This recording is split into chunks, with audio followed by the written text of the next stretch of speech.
Beautiful, wonderful people, can I get a moment of your time? Can I get your attention?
Hello, everyone. How are ya? How are ya? How are ya? I hope you guys can hear me, cause my shit lagging so bad. I don't know what the fuck is going on. Yeah. Um. So we are doing two streams today. Um. So yeah, this is the first one that's gonna take 3 or more hours to do. So I should have streamed way earlier than this, and then we're gonna stream tonight and do a late night stream. So yeah, bear with me, everyone.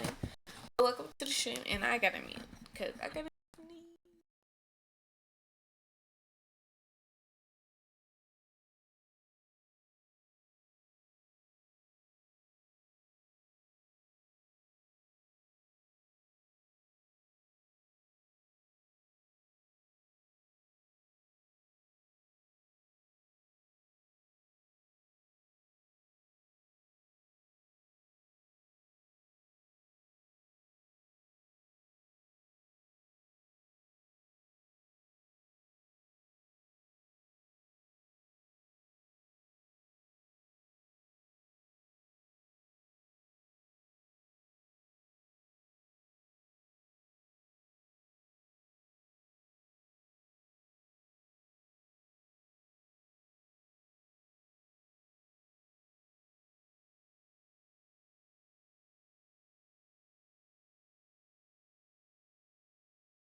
So I know y'all can hear me.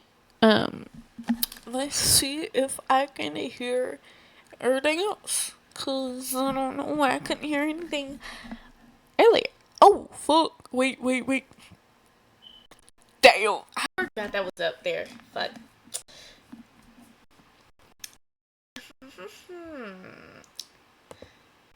Forgot that was up there. Adios, amigo.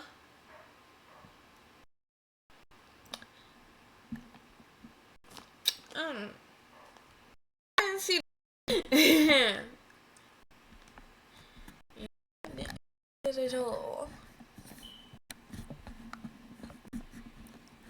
Said I don't wanna know. You play me, keep it on the low.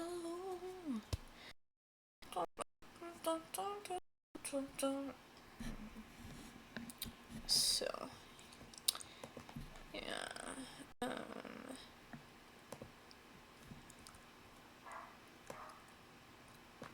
Y'all gonna hear something real quick? Cause I need to. Hello, you beautiful. There we go. Just y'all a little quick little 1-2. I'm sorry. I just I had to see if I could hear. I don't know why, but like for a quick moment I hear sheesh. And I was talking before she has my allergies. Alright, let's get started with this video. So this video is by the Mugen, and I'm so sorry I said his name wrong. And he whole entire section about the VShojo, the Iron Mouse, probably even Michi, who knows? But he's gonna be talking about the whole entire situation, about everything that went down, because like I did like see some of the stuff on Twitter a little bit. I just seen like one thing, because like I got a notification from someone that follow on Twitter. Like I've mentioned in the past, I not on Twitter. I don't fuck with that app. So yeah. Alright, I'm gonna put y'all on my screen now because it's all good. It's all good and peachy.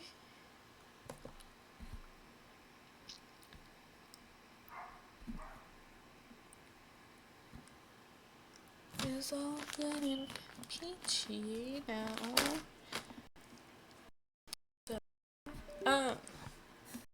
I am going to disconnect my tablet from the internet, so I won't be able to hear absolutely, not hear, but see absolutely anything that you guys are saying or anything like that, because my computer is moving that slow, because multiple devices are connected to the internet, and also because this computer is ass. Alright, so I don't even think I did an intro for YouTube. Hello, you beautiful, wonderful people. Welcome back to my channel. So today we are reacting to Mugen. I hope I said his name right, but if I didn't, please comment down below how to actually pronounce it. But he's gonna be talking about the whole entire situation, about the whole VShojo and Iron Mouse situation. So let's get started. Let's get it started here. So I can't breathe. My allergies are kicking in. Yeah.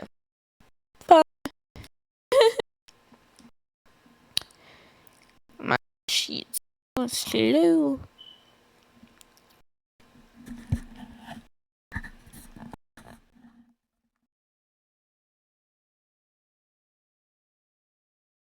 In 2025, Iron Mouse, one of the biggest VTubers on the planet, would suddenly and without prior warning post this video titled "Why I Left VShojo," one of the most iconic and recognizable agencies in the industry that she's been with since 2020, so almost 5 years now.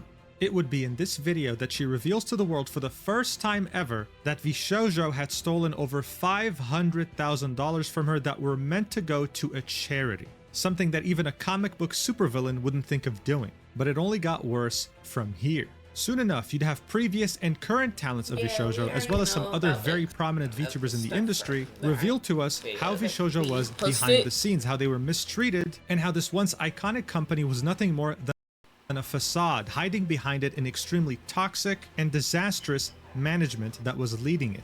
But some of these crazy revelations, these bombshells that these VTuber talents were telling us occurred years ago, making us revisit past controversies and incidents that this company was in and see it from a completely different perspective now with this new added context. This is why, in order to truly understand the depth of this catastrophe, I had no choice but to go back to the absolute beginning, even before VShojo was founded, even talking about the origins of its CEO, Gunrun. And this 2-hour video is the result of that.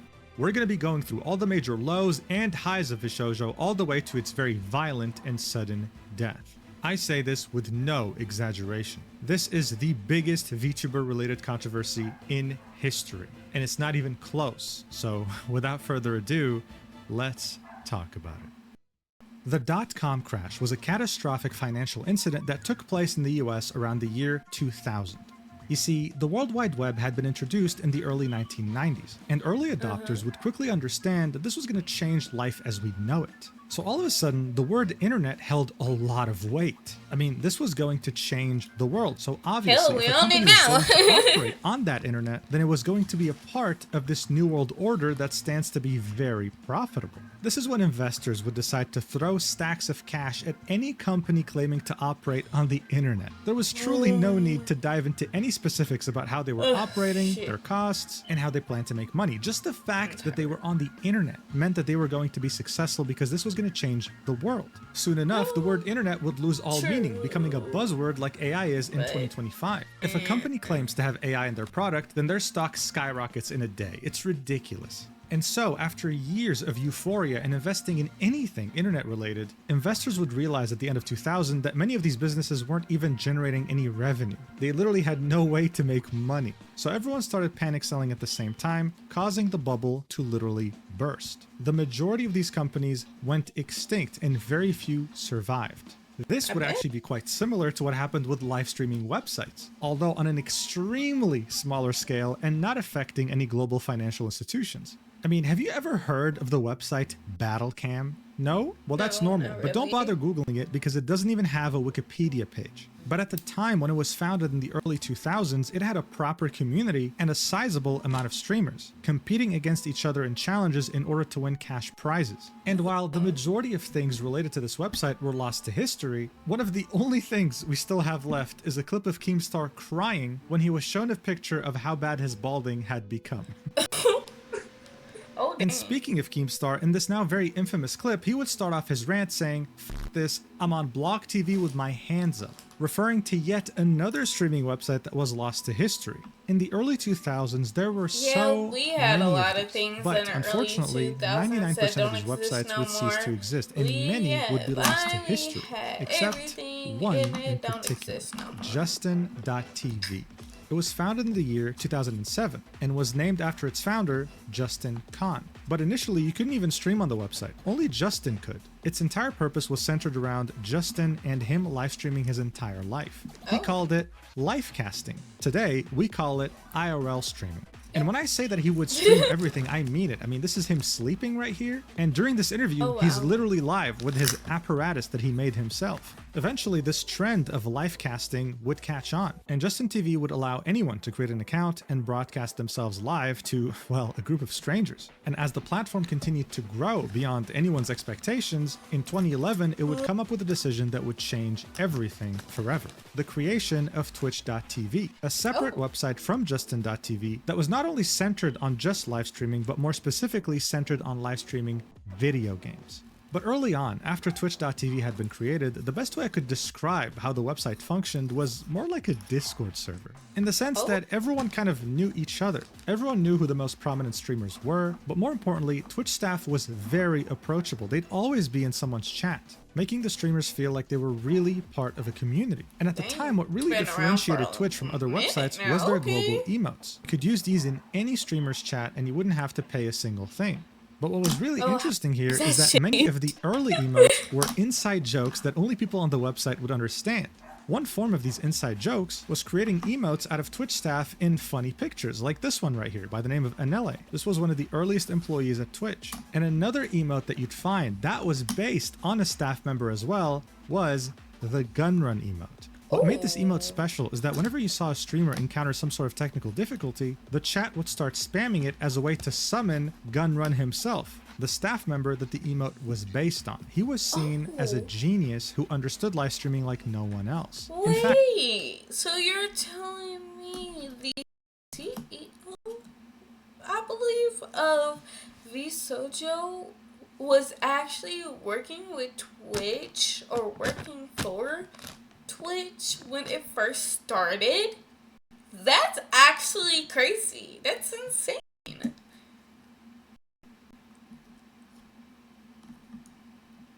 When Business Insider went to Twitch to visit their office and create an article on the people who work there, the first image you're greeted with when you click on the article is Gun Run himself, sitting on his desk, smiling. This is how Business Insider would describe him, saying, Justin the Gun Run Ignacio went from esports fanboy to streaming guru by the time he was 21. Twitch hired him out of college to help run thousands of simultaneous video streams and orchestrate the tech for its signature tournaments. In 2013, Forbes named Ignacio in its 30 under 30 games list. So yeah, no big deal. This guy was just kind of a genius. He'd be single-handedly helping Twitch run these massive streams of hundreds of thousands of viewers watching tournaments from Dota 2 and League of Legends, for example. And additionally, he was in the Forbes 30 under 30 list for 2014, which is a list made up of 30 people who are under the age of 30 that have been a huge influence in their respective industry. Not bad for a 21-year-old. But if that wasn't enough, he was also taking Justin Khan's vision to the next level, creating a backpack filled to the brim with technology that could withstand streaming IRL at high resolution with no interruptions. He called it the Gun Run IRL backpack. Overall, as time would go by, Twitch and its staff would get a lot of attention. Forbes would be calling it the ESPN of video games. Yeah, we know Twitch got a lot more attention over the years. Hi, Twitch.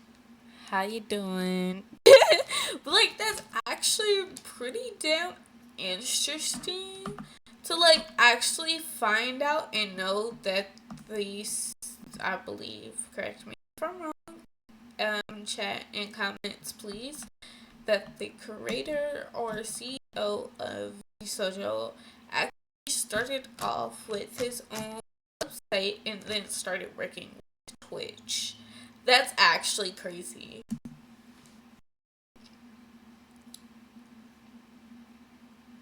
Okay, can we hurry up It now? seemed unstoppable. So much so that even Amazon took notice and eventually bought the website for $970 million on August 26, 2014, making its founders very rich, but also ending its tight-knit culture centered around staff and streamers, transforming it into a very corporatized company. After this buyout, Gunrun would keep working at Twitch for the next few years. He would also keep developing his Gunrun IRL backpack and would create the company Unlimited IRL that sells these backpacks straight up to streamers who want to stream IRL with high quality and no interruptions. And while I'm sure his life was going good and he was achieving things that he found fulfilling, there would come a time where his life, and pretty much almost every human's life, would change forever, making many of us divert to places that we never thought we'd end up in. And that would be none other than the COVID 2020 pandemic. During the pandemic, many people were isolated and couldn't do much outside. This meant that for many, in order to stay sane to some degree, they had to keep themselves entertained. And the only way to do that was through YouTube the internet. Twitch. This completely skewed the numbers on so many things. Genshin Impact being an example. Launching at the end of 2020 and getting so many players that it had made over $1 billion in under 6 months. But video games wouldn't be the only thing that would go up in numbers substantially. Entertainment of all kinds would skyrocket, including streaming. This also included a fairly new genre of streaming, which was VTubing. You see, the pioneer of VTubing was none other than Kizuna Ai, starting her activities at the end of 2016. Unlike Hatsune Miku, which is a virtual being run by a team of people and a corporation, Kizuna Ai was actually a person, except that person was using a virtual avatar to express themselves. And even though she was a streamer, much of her brand was centered around the Japanese idol template. She wasn't just a streamer, she could sing and she could perform. She behaved like an idol, and the expectations of an idol were laid upon her shoulders. But for years to come after 2016, VTubing would really remain a very Japanese-centric form of entertainment. This would change in 2020 when many content creators and, well, many people in general would start using VR chat in order to combat isolation. Seeing so many people express themselves through avatars would make the idea of a VTuber way less weird than it used to be. This would contribute to how VTubing would start to all of a sudden blow up beyond proportion. But of course, the ones that would benefit the most and the quickest would be the two biggest VTuber corporations on the planet, both based in Japan and already possessing a big established talent roster. They would go by the names of Hololive and Niji-Sanji. They were absolutely dominating streaming in ways that people could have never imagined. And to give you an idea of just how much VTubing had blown up, when Niji-Sanji first went public on the Japanese stock market, it was valued at $1.1 billion. Yes, a VTuber agency valued at $1.1 billion. Crazy. That's These are not rookie money. Numbers by any means. Spare VTubing was very hard to ignore at that point. So much so that even popular streamers that would have never delved into this before saw the potential and tried to do some VTubing themselves, trying to snatch a piece of that pie. Look, it was safe to say that by that point, there was global demand for VTubers. It wasn't centered on Japan anymore. And while that was really exciting, it also kind of came with a problem.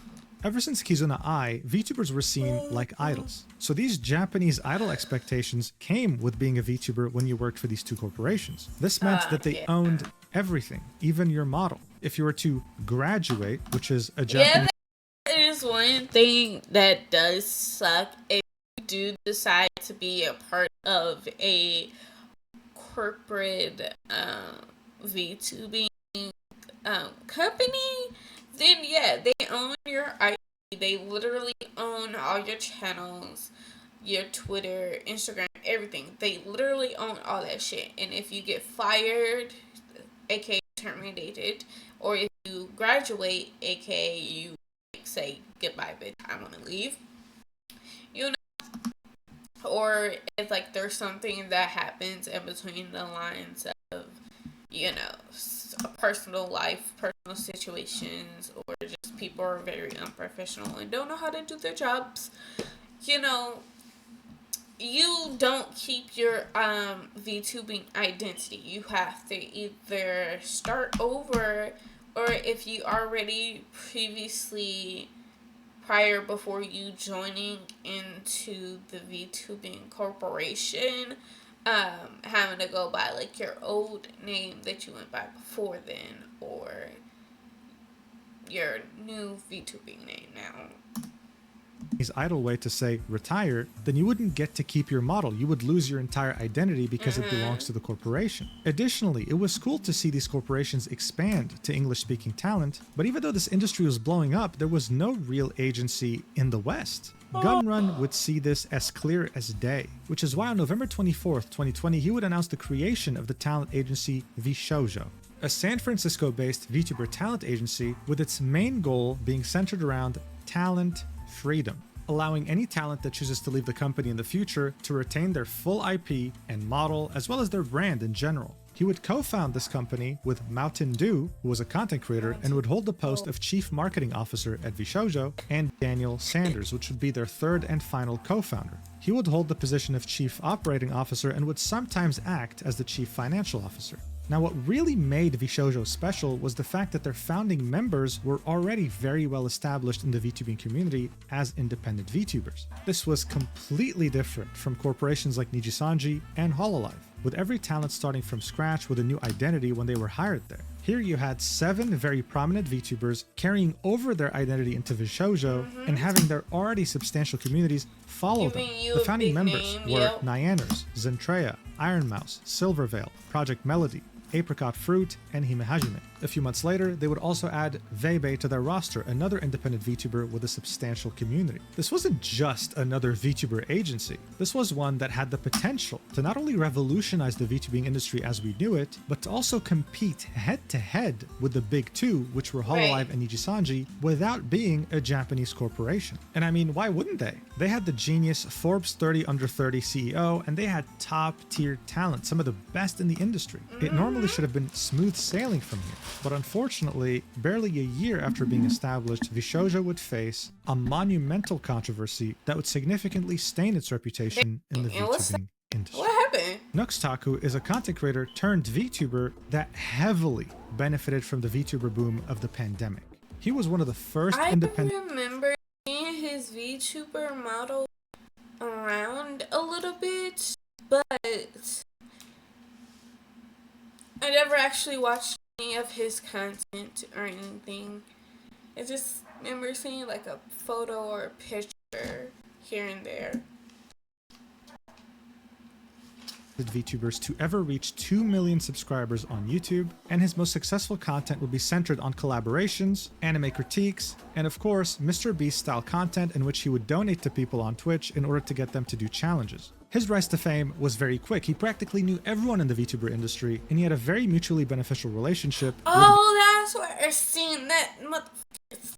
Yeah, because I used to watch this person's channel, and he had did an interview with Corpse. So, yeah.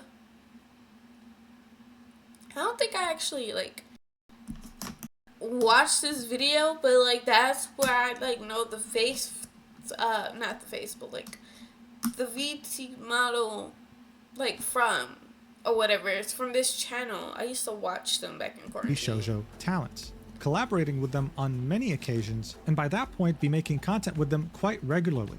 However, on October 20th, 2021, to everyone's surprise, he would tweet this out, saying, "Someone is trying to dox VTubers by masquerading as VShojo. I can't say more at this time, but please share this around and be careful. They tried to dox me, but I sniffed them out and gave them wrong info, so don't worry about me. I spoke to the CEO of VShojo and I'm trying to untangle everything. I'll update you when I can."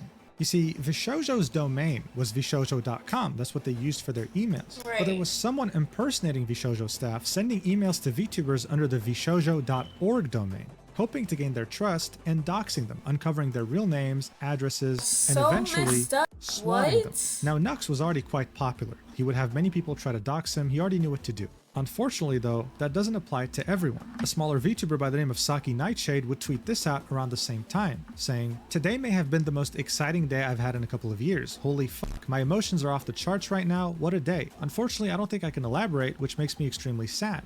She then goes on to say, "Alright, so what I can say is that I've been contacted for something amazing, and if all goes well, it could be truly life-changing. If that doesn't answer questions, I'm so sorry. I'd like to not say anything else about it." So that person, posing as VShojo staff under the VShojo.org domain, had sent... They contacted this person, and they thought they was gonna be a part of VShojo, but like, no. No. An email to Saki saying, "We want to recruit you to VShojo," raising her hopes up and demanding personal information, which she gave. The day after, she would tweet this out, saying, "Well, the group of people who've targeted Nyaners and leaked her info earlier have my info and sent the cops to my door earlier. They're threatening to do more. Other than the threats to leak my info, they aren't saying much else. I guess I should have figured it'd be too good to be true. Oh well, not much can be done." And we can see Nux in the replies saying, "DM me please." So that was the situation. Very messy, very tricky, and very nasty. And Saki gave out a very important piece of information. The group of people targeting her were the same people who had doxed an important member of VShojo, Nyaners, earlier, leaking some of her personal information, but at this point we didn't know just how much. 11 days later, Nux would tweet, "The last 10 days were the most insane of my life. No words could describe how appreciative I am of you and the friends I've made here. Can't wait until I show you everything. I'm changing the game, boy," teasing something that was in the works. Over the few weeks, he would keep teasing something that was about to release, and on November 22nd, almost a month after he had received that phishing email, he would tweet out, "Recently, there was a group of doxers that have been harassing VTubers and swatting them by impersonating VShojo. We spent the last month tracking them down. Please share this video," with the video being titled, "I caught a swatter that doxed 12 VTubers, myself included." In it, he would talk about how the email scam worked, how Saki Nightshade was affected, and then would go on to give us information that we didn't know about, which is how 12 VTubers got doxxed when we only knew of 2, and how Nux had gained footage of the doxer in a call with a bunch of friends because one of those friends happened to be a Nux fan and was willing to backstab the doxer. And finally, he would specify that that doxer was facing jail time, and if anyone had the same idea of doxing VTubers, they would end up in handcuffs as well. Additionally, when the video was initially posted, can be like so dangerous. You don't know how parasocial that the VTubing community can get and how dangerous that is. That shit is so dangerous, bro. Like, what? One, getting SWAT to pop up at somebody's house is dangerous in itself because you don't know what can happen in that situation. Someone could get seriously injured or someone can lose their, you know, the YouTube is iffy, so I can't finish that sentence. Like, shit could go left real easily. Okay, like, that is so dangerous, bro. Please don't do no dumb crap like that by spotting somebody. Oh, for the love of Jesus up above, please don't do no dumb stuff like that. VShojo themselves, their official page, had replied saying, "Thank you Nux for working with us, we've added our own response to the events," specifying that during this, no information was breached from VShojo, and that the fake domain was taken down. It was never going to be used for harmful things ever again. Overall, it seemed like Nux had taken the time to make a detailed video of the events, and that VShojo as an agency not only approved of it, but was able to get through this thanks to this cooperation. So imagine the shock when all of a sudden, almost every single VTuber talent at VShojo would speak out against the video and tell the world how disappointed they are in Nux for releasing it. This same sentiment would of course be echoed by their community, and it had reached a point where Nux was forced to make a response, tweeting RE cybersecurity/doxing incident, read, linking a twit longer. And before we even get to the twit longer, on this post you can see VShojo members stating publicly how disappointed they were with Nux and his actions. Iron Mouse would say that she was so disappointed and hurt that he was doing this when he full well knew what was truly going on. "We asked you to take it down, we told you we feared for our safety and you didn't care." Fruit would say, "Asking for you to take it down because I felt my safety was in trouble and for you to go to the company and ask for numerous terms and conditions in return, that's not friendship." Silverveil, Vey, Zentrea, Hime, and Melody would all echo the same statement, publicly announcing that not only were they disappointed with Nux, but that he was a liar, a clout chaser, and someone that didn't care about any of his friends at VShojo. With Hime saying that the girls had begged for days for this video to be removed out of fear for their safety, and Project Melody saying, "He flagrantly disregarded our team's feelings and the facts our security department shared with him." But the biggest response was from Nyaners, who wrote a huge message in her Discord denouncing Nux's actions and expressing how disappointed she was with what he did, saying, "Didn't want to have to type out something stressful like this on what was supposed to be a chill Sunday and my only day off so far this week, but I do not condone the video that Nux has released where he postures himself as our savior and seemingly takes credit for pretty much an entire year's worth of painstaking work done by VShojo's cybersecurity team. I would know that it took that long and took that much work since I was one of the people who unfortunately had to work with them, and I'm incredibly thankful for their help. Whether or not any of the information he gathered helped or not is beside the point, as releasing a video like he did about a very sensitive and potentially dangerous situation that involves me and many of my friends only draws unneeded attention to it for some quick views, when if a video were to be made about this at all, it should have been handled with a lot more care and consideration. But for someone like Nux, who has consistently used my friends for clickbait views and has done things like try to bait my friend into watching the Logan Paul Suicide Forest video on stream, and secretly recorded a private call with another one of my friends without permission and then proceeded to use said call to make a video, it's clear that our safety or feelings about any of this is not the priority. The past year was hell for me due to the situation, and it's straight up painful to see it being used in a video like this that doesn't treat the issue carefully at all. A video that he was even told not to release since it could potentially be harmful to I'm confused. How the hell VShojo is going to thank the man, right, publicly, and then not even a few days, not even a few weeks later, right, you have people that is a part of your company saying, "Hey, we don't like the fact that he did this. Like, Hey, my shit moving slow, so say bye many other VTubers who were to targeted. the VTube model. She was here for a little while. Mwah, love her. But we have to say goodbye. Oh, hi, Ivy.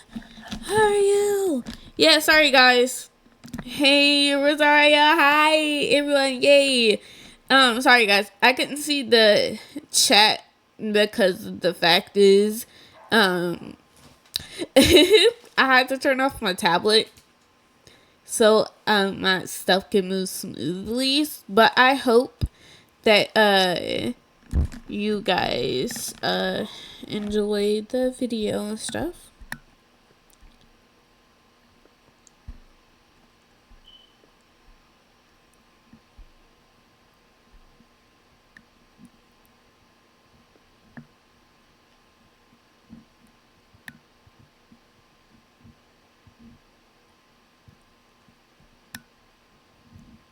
Sorry I went quiet. I thought I heard my dog break out from her leash. I had her outside. Well, I have her outside. But yeah, let's go back into the video. Oh shit, my damn, okay. But let's go back to the video. We're learning more in details about the VShojo and the Iron Mouse situation, and then later tonight we are reacting to season 5 of My Street. So it's going to be a longer stream than usual, or I'll just break it down into 2 streams and just have a late night stream. We'll see. But let's get back into this news. But like, that's still like messed up how like publicly VShojo thanks the man, and then have its creators in the company say, oh yeah, no, we don't mess with this man, like we told this man not to post the video, it makes us feel uncomfortable and stuff like that. So I genuinely don't get and understand that. It just doesn't make sense because they're contradicting themselves, you know? Responding publicly draws even more attention to it, so I have to choose between sitting quietly and seeing him receive pats on the back for coming to our rescue when his video could encourage even more harassment, or calling him out and hoping he retracts what he said and takes the video down before it gains more traction. If he wanted to actually protect people, he could have made a general PSA video about how to keep your information safe online, or warn people about things like the fake VShojo email situation in a way that didn't reveal a ton of unneeded sensitive information and paint himself as a hero. He doesn't care about helping us. If he did, he would have listened to several of our concerns when it came to how he treats people and uses them for content. This video ultimately makes things worse for us. Anything for views though, I guess. My heart goes out to anyone else who was affected by any harassment, and please be careful with giving out your information online. So obviously this was one hell of a statement. This wasn't just about Nux releasing a video that the talents at VShojo didn't want released. It seems like they've had a problem with him for a long time with how he uses them for content. None of this had ever been talked about publicly, and it came as a shock. I mean, these people collabed all the time. It seemed like they were friends. Nux, on the other hand, would keep his statement shorter than Nyanner's, but would still manage to drop some pretty big bombshells, saying, "This has been a stressful week for many, and I'm confident and proud of the community and the efforts that went towards resolving things efficiently. My latest video concerned someone that was maliciously impersonating VShojo, and managed to trick individuals into giving personal information and doxing themselves and getting swatted. With the efforts of everyone involved, I believe this situation can be put behind us, with the culprit behind these attacks having been brought to light. I do still fully stand by the need for raising awareness of phishing scams. I'm incredibly glad VShojo released a very well-constructed cybersecurity statement addressing the situation, and you should all read it. In regards to my video, I worked with VShojo on this for a while, as they mentioned in their statement in response to my video. I did show them my video before posting it, and I was not requested to refrain from uploading. The rumors that I had posted it regardless of being asked not to are untrue. In fact, leading up to the events of posting it, I was a part of a 4-hour conversation with their chief cybersecurity officer, overseen by an executive of VShojo and one of the members of the group. I sincerely apologize if my actions have caused any undue stress on anyone. It was not my intention. I was only hoping to contribute to keeping the community safe. With every statement someone would make during this incident, things would somehow make less sense. But regardless, for now, Nux did mention that VShojo released a very well constructed cybersecurity statement addressing the situation. It was actually released just a few hours before this twit longer, and it would be after they stealthily deleted their reply to his initial video tweet. Right, because but they that's said not all. thank This you. new cybersecurity statement had a completely different tone from that first reply. They would say things like, VShojo does not endorse any statements or views by parties that have no official affiliation to VShojo.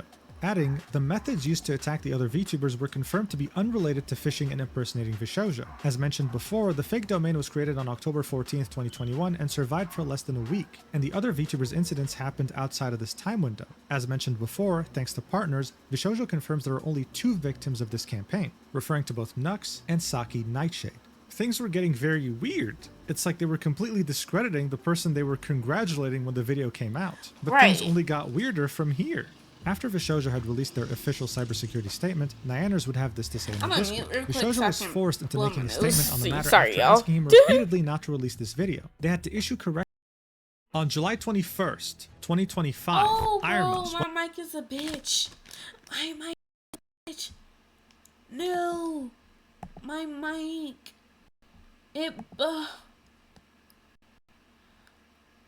That VShojo did not want to escape his saying flowing after came out. But things only got weird. My mic is a bitch, bro.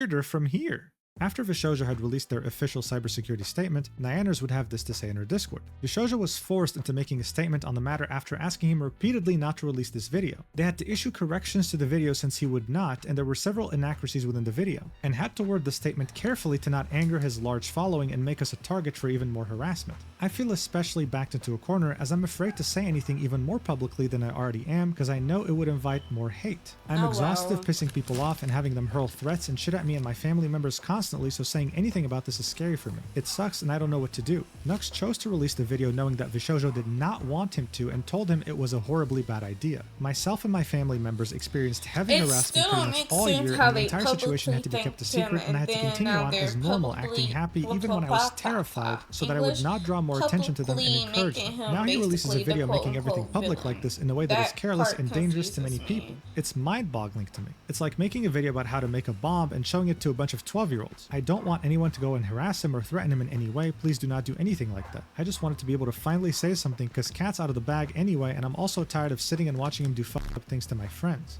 So far, you probably are confused as hell, and that's normal because everyone was at the time. Right, How is it that the official VShojo account had given its stamp of approval to Nux and thanked him for working with them when the talents were so clearly against the idea of the video? Something simply wasn't adding up at all. Something was missing, a big piece of the puzzle, and no one really knew what the hell it was. At this point, though, Nux as a target was fair game. According to every VShojo talent, he had done something horrendous. So of course, just like with any cancellation, other people started piling up on him, talking about their bad experiences with him. And very few people actually took a step back and said, hey guys, listen, maybe we're going a bit too far here. Maybe we don't have all the facts. The situation was getting so critical that Nux had to release a formal apology. But in this apology video, he would show Discord logs between him and the cybersecurity expert that VShojo had hired, Phoenix. He would reveal that these logs were in a group chat with one of the VShojo girls and Gunrun, the CEO. In these logs, you could see that Nux was working on a video and Phoenix was fully aware of it. But instead of telling him, please don't post this, you're putting our talents in danger, he would be sent a draft of the video and he'd say this: not trying to downplay or anything, I really appreciate that you were providing info at 7:03. Do you think you'd be willing to blur out the word blank from the screenshot for the purposes of denying them notoriety? To which Nux said, okay, I can do that. Phoenix would then say, I appreciate that you are doing the public service announcement and that isn't the problem at all. My comment is narrowly specifically about praising that one fan that reached out. I am 99% certain that is a fellow member of the harassment gang and not a fan. So Phoenix's problem wasn't the video at all. He was completely down with the idea. He just thought that that fan who had leaked the doxer to Nux was actually part of the harassment gang and Nux was being socially engineered. At some point, Nux would say, honestly, I think this video will be helpful to you as well. If you need help with anything, feel free to reach out. To which Phoenix would say, thanks a lot. Would you be willing to include a link to a written response by us as well? It's not going to be anything against the video. It's going to be more about making sure people don't think that contract language is real and answer some likely FAQs that will result from all this. To which Nux said, of course. And of course, as you can see, this was their reply that they had deleted shortly afterwards. Right. This video added even more confusion to the whole situation. Because from these logs, it seemed like two people were working together, and the CEO was very well aware of it, and one of the girls that had called Nux out publicly was in this group chat seeing everything, very well aware of the fact that he was going to post this video. Right, and thanks to Fruit leaking her DMs with Nux at some point on Twitter, she would accidentally reveal who that VShojo talent was, and it would turn out to be Project Melody. In these DMs, we can see Fruit and Nux arguing, and at some point Nux says, I'm not sure what you mean. I had a group chat with Melody, Gunrun, and their head cybersecurity guy, and I showed them the video beforehand. They had a few notes, which I changed before uploading, and they asked me to link a statement they would write in the description. But that's so weird. As you saw earlier, Melody had posted a tweet calling him out, saying, I'm hurt Nux posted his doxing vid. He flagrantly disregarded our team's feelings and the facts our security department shared with him. I trusted and defended him only to feel secondary to getting clicks. If he meant to raise awareness to protect streamers, he would have corrected it. But she, as well as Gunrun and Phoenix, were in a call with Nux for 4 hours. This wasn't just confusion anymore, someone was lying here. Right. After these DMs would leak thanks to Fruit, Project Melody would delete her tweet because of the hate she would start getting. And shortly afterwards, apologies would start raining in. Fruit would say, Nux apologized to me privately yesterday as I apologized to him for subtweeting, and others would follow suit. Except one person in particular who was practically seen as the biggest backstabber in all this, Project Melody. She didn't make any public statements or apologies regarding this incident, and as far as we know, did not do so privately either. Nux has never mentioned this. It was especially weird since Nux had collabed with her the most out of anyone in VShojo, and they've had a multi-year friendship. But by that point, the drama had been going on for quite a while now. The talents clearly just wanted to move on and get back to creating content, and it seemed like the community was heading in that direction too. But as things were finally starting to heal, Gunrun would make it a point to post this article on medium.com saying, addressing miscommunications, I hope this clears the air on the confusion, let's move forward together and not spread hate. This would be an article attempting to show that VShojo already knew about the security accusations, did not condone Nux in any way, and was always behind their talents, while of course acknowledging some wrongdoings in the process. But they would refute the allegation that VShojo gave Nux approval to release his video, saying that the reality is that VShojo never at any point said that he had permission, nor were we asked. VShojo was given limited time to suggest edits and create a statement. Politeness in Twitter reply text was misconstrued as approval/endorsement. Suggestions for edits were ignored beyond blurring of some names, and Phoenix makes efforts to educate Nux on why this is a bad move, which are ignored. But this wasn't just it. Gunrun also added more fuel to the fire by saying, staff's context. There is a negative history of interaction between VShojo and Nux that led us to proceed with extreme caution. Something that had yet again come out of nowhere because, as I said earlier, people were under the impression that they were all friends. Right. Gunrun would then post the full conversations that Nux had shown in this video, and in the first one it would be Phoenix imploring Nux not to fall for the bait of that one fan who reached out to him because it's not random. Their MO is to do this good cop, bad cop thing. But Nux wasn't having any of it. He was convinced it was a fan, he wasn't being socially engineered at any point. This showed us that Nux was stubborn, and even though he understood some aspects of doxing, was very naive, sure. But never at any point in time did Phoenix express that he didn't want Nux to release the video, only sending him timestamps to change things. Gunrun would conclude this by saying, we hope clearing the air here with our context helps put this drama behind all of us. I'm understanding of Nux's stance and hope our detailing from our side helps put everything into context. We do not wish to see this matter escalate further, do not send hate or harassment to anyone. We're looking forward to continuing work as usual and hope all fandoms can see the many perspectives of this complicated interaction between VShojo and Nux. Thanks everyone for reading. Gunrun. Of course, as is the trend with this controversy, people were left even more confused after reading this. When you say something like, thank you Nux for working with us, how is that not a way of you saying that you approve of the video? It just didn't make any sense. Finally, Nux would post a video titled Moving Forward on his second channel and would detail how throughout the entire week of him releasing the video, he was barely sleeping, having anxiety attacks, and overall really showing us that no one here, including the VShojo talents, had a good time. But even though I'm sure many people were hoping that things would die down there were still way too many questions surrounding this whole incident. A lot of things simply didn't make any sense, causing many YouTubers like Turkey Tom to make videos about this whole mystery surrounding this incident and garnering over 1.2 million views. People weren't satisfied with how this concluded, and you can see that the top reply on Gunrun's post to Medium was Omni saying, at least apologize to the dude? He got dragged for the past 2 days, and the deleted thank you tweet made it even worse. Nux took accountability, only fair to do the same, methinks. People had many theories as to what had happened, how this miscommunication could have occurred. One of the most common ones that was even mentioned in Turkey Tom's video about the situation was that Nux Taku was in the process of founding his own VTuber agency at the time. VShojo's management saw this as a threat, so they took the opportunity to character assassinate him in public, making him seem very problematic and making other VTubers not want to associate with him. Now look, I'll admit, when I first heard this theory, I thought, come on, this is way too far-fetched. But you have to remember that the VTubing scene back then was so much smaller than it is today. And Nux was at the absolute top. The guy had 2 million subscribers as a VTuber. He knew everyone in the scene. No one didn't know who he was. He could have so easily made an agency that directly competed with VShojo. But would VShojo's management, as well as Project Melody, his friend of multiple years, truly stoop this low in order to take down a potential competitor? Honestly, as someone who's covered the VTubing industry for a while now, that's not even the craziest thing I heard this week. But I think if we're going to take a more realistic approach with all the evidence we currently have, then what most likely happened is that VShojo was totally down with the idea of letting Nux post the video. This tweet was sincere. 100%. However, when management saw how much this pissed off the talent, how they were completely against the idea of this video, they did a full 180, deleted the tweet, and backstabbed Nux into being the fall guy so that they wouldn't piss off their Okay, so now I understand, now I get it. So, the talents, the VTubers, they felt like it will put them more in danger and it'll bring more attention to the situation and it wouldn't help them at all. Just leave it private. The situation's fixed now, so just let it be. But it obviously didn't go out that way, and now everybody is like mad, disappointed, and VShojo switched it and made him seem like the villain.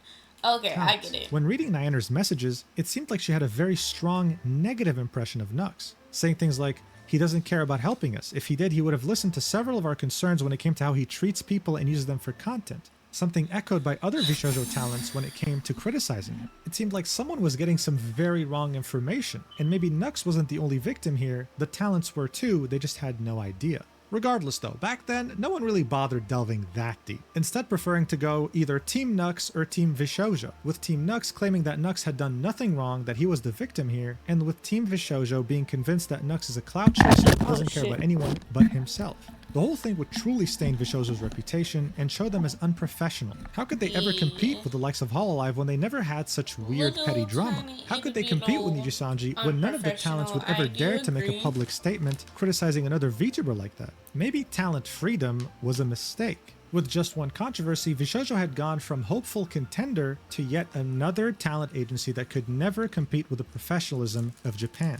But hey, while this would definitely be damaging to their reputation and be brought up multiple times by haters in the future, the internet has very short-term memory. Give it 1 or 2 weeks, and even the most major dramas get forgotten. And so after 2021 had ended, VShojo had somewhat been able to put itself back on the map in a very strong way.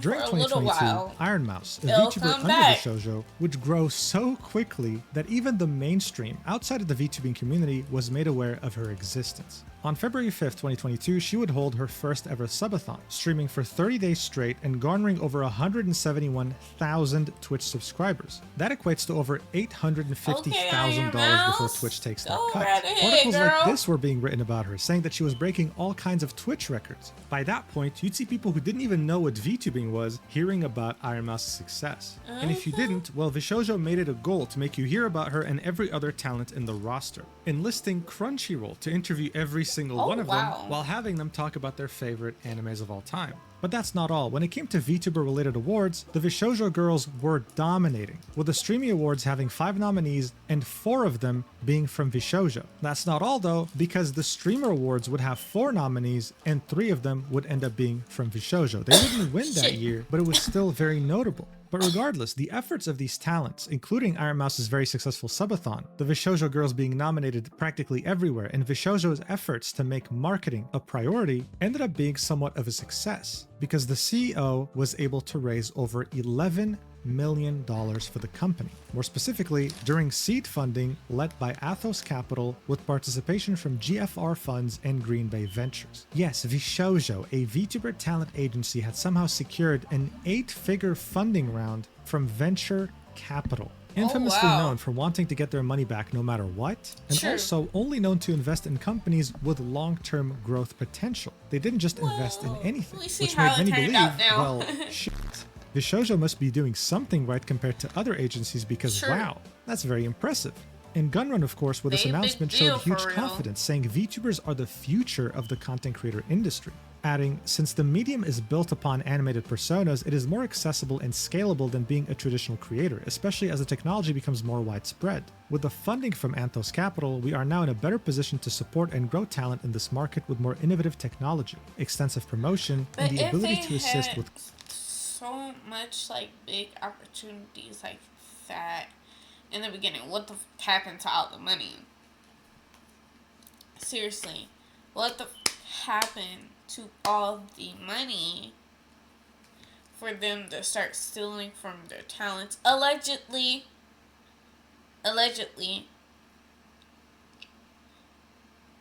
Anything that I'm saying is alleged because I am not trying to get sued. You know, but not paying their talents all their money, stealing almost $1 million from a charity, which is diabolical. What the f is wrong with you, bro?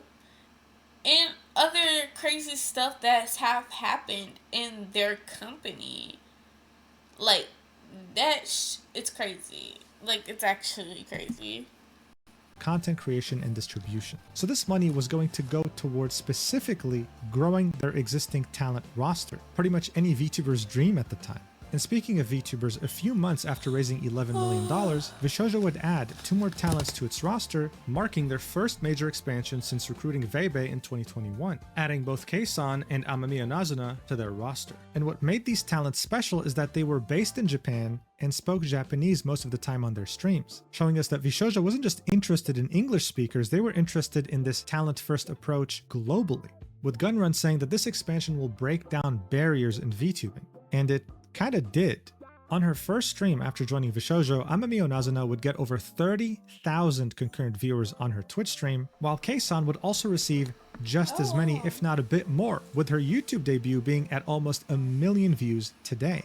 At the same time, VShojo wasn't lying, they were truly putting those $11 million to use, putting their existing talent at the center of some very cool projects, be it animated music videos or just straight up general marketing. By the end of 2022, VShojo was yet again seen as an agency that could someday compete directly with Hololive and Nijisanji if they weren't already. Yeah, sure, they've been through a very big controversy with Nux that put everything into question, but whatever, that's behind us. They got 2 more talents, raised over $11 million, and were doing some amazing things that made everyone else envious. Things could only get better from here. Right? It seemed like you know how they it goes. was like Good a big deal that's good for the VTubing community, and then everything went to shit. Unpleasant situation that to many, it seemed like this was going to be their biggest existential threat yet. Harry Potter is a series of books that needs no introduction. It's critically acclaimed across the world. The same can be said about the movies that were based on those same books. This, of course, resulted in having a very large and extremely passionate fan base all across the globe. The person behind these books is none other than J.K. Rowling. And for most of her career, she was loved by controversial, you know. Harry Potter. Her humble background, as well as her authenticity, truly made it hard to dislike her. But then one day, just like many other celebrities, she decided to take the decision of splitting her audience in half by becoming political. You see, in 2011, the Syrian population would revolt against its current regime. The result would be a civil war that would last for over a decade, destroying huge chunks of the country and spreading Syrian refugees all across the world. It would be dubbed the Syrian refugee crisis, and at a certain point, political voices in Europe specifically would start expressing that the infrastructure of their countries could barely support their current population, that they were not fit to take in so many millions of refugees, trying their best to stop them. J.K. Rowling would see this and would take the decision to use her platform to show solidarity with every single refugee coming to her country, tweeting, "If you can't imagine yourself in one of those boats," the boats the refugees were using, "you have something missing. They are dying for a life worth living. Hashtag refugees welcome." Half her audience found her to be hypocritical, saying things like, "Well, if you want refugees, then why don't you take any in your massive mansion?" And the other half was fully in support, praising her and really admiring the fact that she would use her platform for such a humanitarian cause. 5 years later, though, J.K. Rowling would take on a stance that wouldn't just split her audience in half, it would more accurately shatter them into 1,000 pieces. Right. She would criticize an article for using the term people who menstruate, saying, Harry Potter fans, and why are we talking about Harry Potter? I guess we'll find out pretty soon.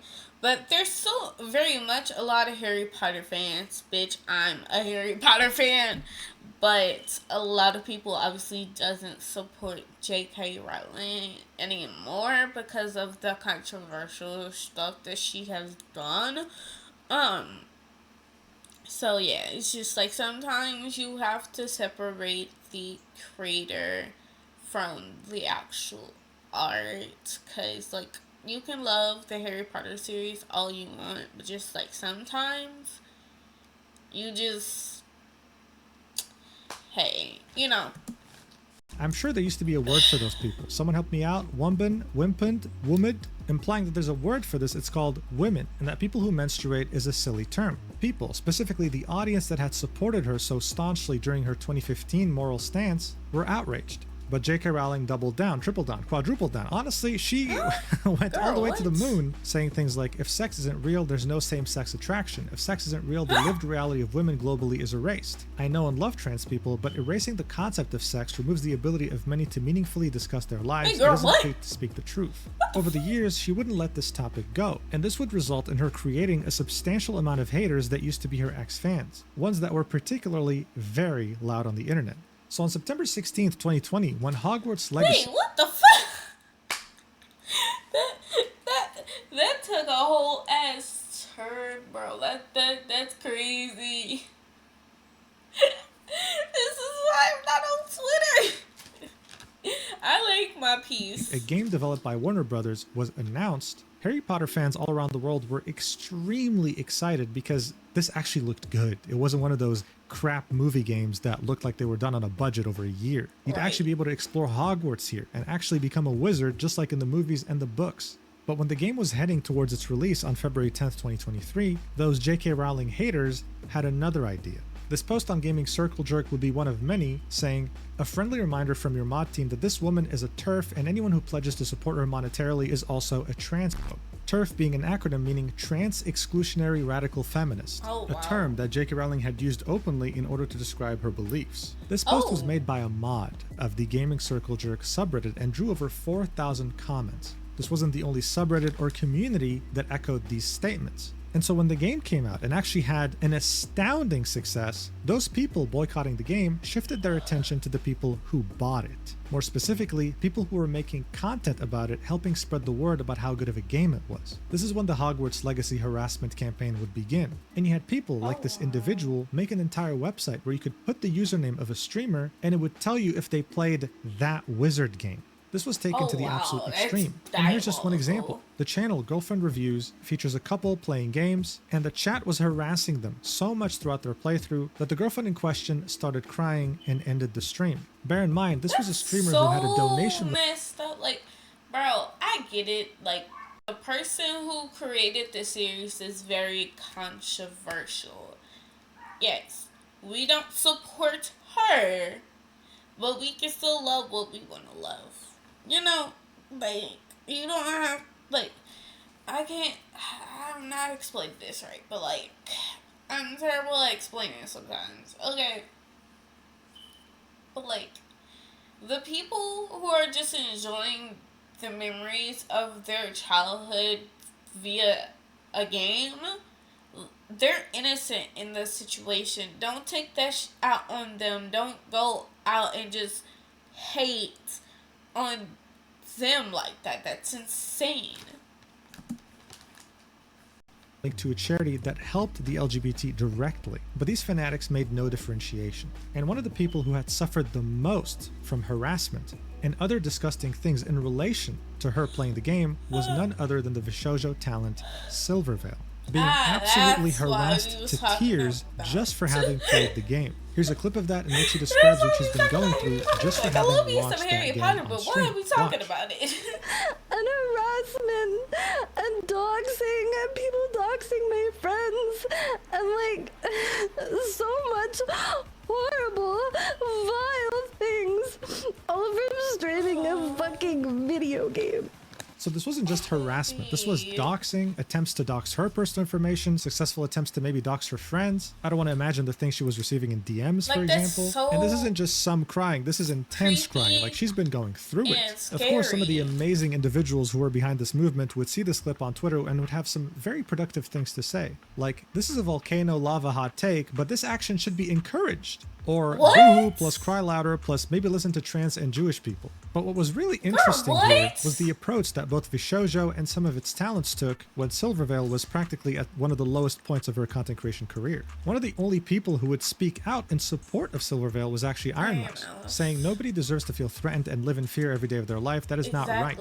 Specifying that there are ways to support the LGBTQ+ in positive ways, while hoping that people become a little kinder to each other. But here's where things get very tricky. Around the time this harassment campaign was taking place, Fruit, who is another VShojo talent, would tweet, "It costs me $0 every day to be kind and accept people for who they are. So for every like this tweet gets, I'm donating $1 to Mermaids, a charity that supports gender diverse children." Seeing that no one except for Iron Mouse had said anything about Silvervale being harassed, and this was the closest thing that Fruit had said about this situation, people immediately assumed that this was Fruit subtweeting Silvervale, giving her sort of a middle finger, so to speak. Now, of course, Fruit would quote tweet this tweet 12 hours later and specify, "My twin brother means the world to me more than anyone. It means a lot to me to support and protect people like him any way I can. If there's a better transgender supporting charity to donate to, I can just switch. It's not that deep." So yeah, Fruit probably saw everything going on surrounding Hogwarts Legacy and decided, you know what, instead of hate, let's just donate. Let's just use money to donate to this cause. But of course, by that time, it was too late. People had already made up their mind about this tweet, and it made many assume, oh, wait a second, is there trouble at home at VShojo? Are the talents not all friends? What else are they hiding from us? And what didn't help at all is that during this time period, VShojo had said nothing. They were in complete and utter radio silence. They had not come out in support of Silvervale. They had not commented on Fruit's tweet. And it made people start questioning, why is Silvervale even in an agency? Because right now, it's as if she's an indie VTuber being harassed all alone and not having the support of anyone, including her own agency. Because in the end, she was a VShojo talent. And her being harassed like this was ruining her reputation in some way, which also in turn ruined VShojo's reputation and the talents within it. In fact, regarding Silvervale, the only thing we'd hear would only be a couple months later in a shock announcement that no one was expecting. It would be VShojo posting this on April 26, 2023, saying, "To our community, Silvervale and Vey have chosen not to renew their contracts at VShojo. We respect their decision and want to thank them for helping make VShojo what it is today." So like, that's why her model kind of looked like familiar or whatever. So I don't know the entire situation of like what happened, but yeah. So I just seen like a couple of clips from like one of her live streams during like this recent month, because like ever since Iron Mouse obviously left the company, everything's went down in a hill. Ooh, excuse me. Into hill or whatever. So her and two other people all wanted to leave the company, but they forced her and Vale to like leave or whatever, but kept one of the other people there because they said, and I quote, "it will ruin their image and more stuff or whatever." So that person had to actually stay there. They was forced to stay in their contract and stuff.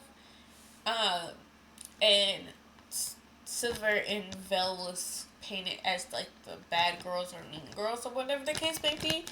Like I said, I don't know the like whole entire situation because I only seen like bits and clips in here and there. But yeah, VShojo kind of did them a little dirty, don't you think?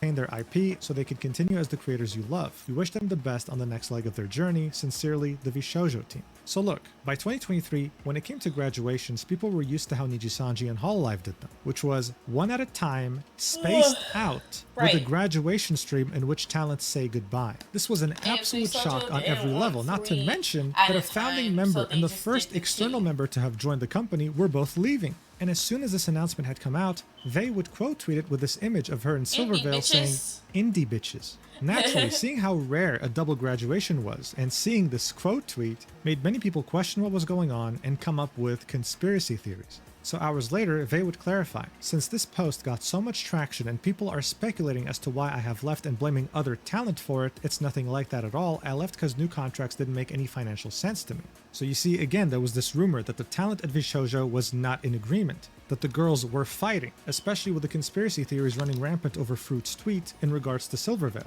Vey would continue, "I can't speak for Silver because we didn't leave together, we were just announced on the same day. Can't say much else because of legal shit and stuff, but please be kind to everyone Right. involved. NDAs Don't make weird and rumors shit. up to We control ain't your own trying to get narrative. sued, so we TLDR, gotta keep left our because new mouths hush contract, hush no good. for a And little for all while, indies, you know. always hire a lawyer to read through any contract, however minor Exactly. it may seem. I know it's a scary process." Exactly. Please, please, please, for the love of the Lord up above, if you have to sign a contract, reread it 100 times if you can have to make sure you understand. Have somebody else that you know that understands that type of shit with you and read it as well. Have your lawyers read it as well, like triple, quadruple, whatever the fuck. Check your stuff to make sure you don't get screwed over. You gotta put you first because that is your livelihood. You gotta fact check that shit. Okay? To think about, but you'll be so fucking thankful down the line. Hire lawyers that know what the industry standards are. Okay, have a nice day, you fuckers. So this was her attempt to completely kill any speculation or conspiracy theories surrounding her graduation. She just wanted to move on as soon as possible. Silvervale would echo the same exact statement on her stream, saying this, watch. Anyone missed the announcement? Vey and I are both leaving. We were announced the same day, but it has nothing to do with each other. It was independent. We are just being announced on the exact same day. So this whole thing was kind of messy. Why announce two talents at the same time and have to make them Right. both make separate statements saying, guys, it just so happens that we both wanted to leave the company and they announced us on the same day. It was definitely a shock, but hey, at least VShojo kept their word. They would be keeping their IP. This wasn't a graduation in the traditional sense because nothing would be changing. They would continue streaming just like they did before joining VShojo. And so as soon as people were starting to finally process this news and maybe even start to move on, just a few days later, VShojo would come up with another bombshell saying, to our community, we'd like to inform you that Nyanners has decided not to renew her contract with VShojo. We fully support her decision and are grateful for her contributions to the growth of VShojo. Nyanners will retain her IP, ensuring she can carry on as the beloved creator you know. We wish her the best in her future endeavors. Sincerely, the VShojo team. This was another complete shock. Okay, listen, one founding member, the Yeah. first member to See, join, and that another was the founding other member in the person span that she was of 1 talking about, week, some of those Nyanners would clips. release her own statement saying, after much consideration, I've decided not to renew my contract with VShojo and return to being an indie. This decision is my own and not a reflection of my relationship with any of the other members, and it is something I have been seriously deliberating for a while. I'm deeply appreciative of all the opportunities that being a member of VShojo has presented over the past 2 years and wish everyone, staff and fellow talent alike, all the best. While this change likely comes as a surprise, it won't change who I am, any of my content, or who I choose to collaborate with moving forward. My streams will continue as usual. I'm looking forward to seeing what the future will bring in this new chapter. Thank you all for your support and understanding. Nyanners. So again, dispelling the rumor that no, this is not because other talent in the agency is pissing me off or is being toxic. This is my own decision and I'm leaving with no drama. I just want to put this behind me. Right. But how can we just put this behind us and move on so easily when so many members had left in just the span of a few days? VShojo had 10 members by this point, and they had essentially lost 30% of their talent roster just like that. If the talents were truly happy, then that wouldn't have happened. So what the hell was going on? More importantly, though, was anyone else going to leave as well? And that's when people understood there was a risk that Iron Mouse could leave. And if she did, this talent agency would have, without exaggeration, imploded in just a few months afterwards. So people were obviously concerned. They loved VShojo, they loved the talent there. They didn't want to see it implode. So many were asking Iron Mouse, hey, like, are you gonna stay? Are you gonna leave? To which she responded. This is a clip that was in False ID's video from over 2 years ago, in which she says that she's currently negotiating. Watch. Have to make this very large. Good news or bad news? I don't know. I don't know if it's good news or bad news. Leaving VShojo, guys, I'm still in contract negotiations. So this definitely didn't reassure her audience or anyone who was a fan of VShojo. Iron Mouse was in contract negotiations. 3 talents had just left. If she leaves too, we can safely say the agency is not really going anywhere. So without exaggeration, it was facing an existential threat. And seeing how often people would see VTuber agencies establish themselves then literally fall apart within a few months, the same fate awaiting VShojo didn't really seem that far-fetched. Except it was, because shortly after this, in the summer of 2023, VShojo would begin a new chapter that would thrust it straight into its golden age, where it finally became a global contender.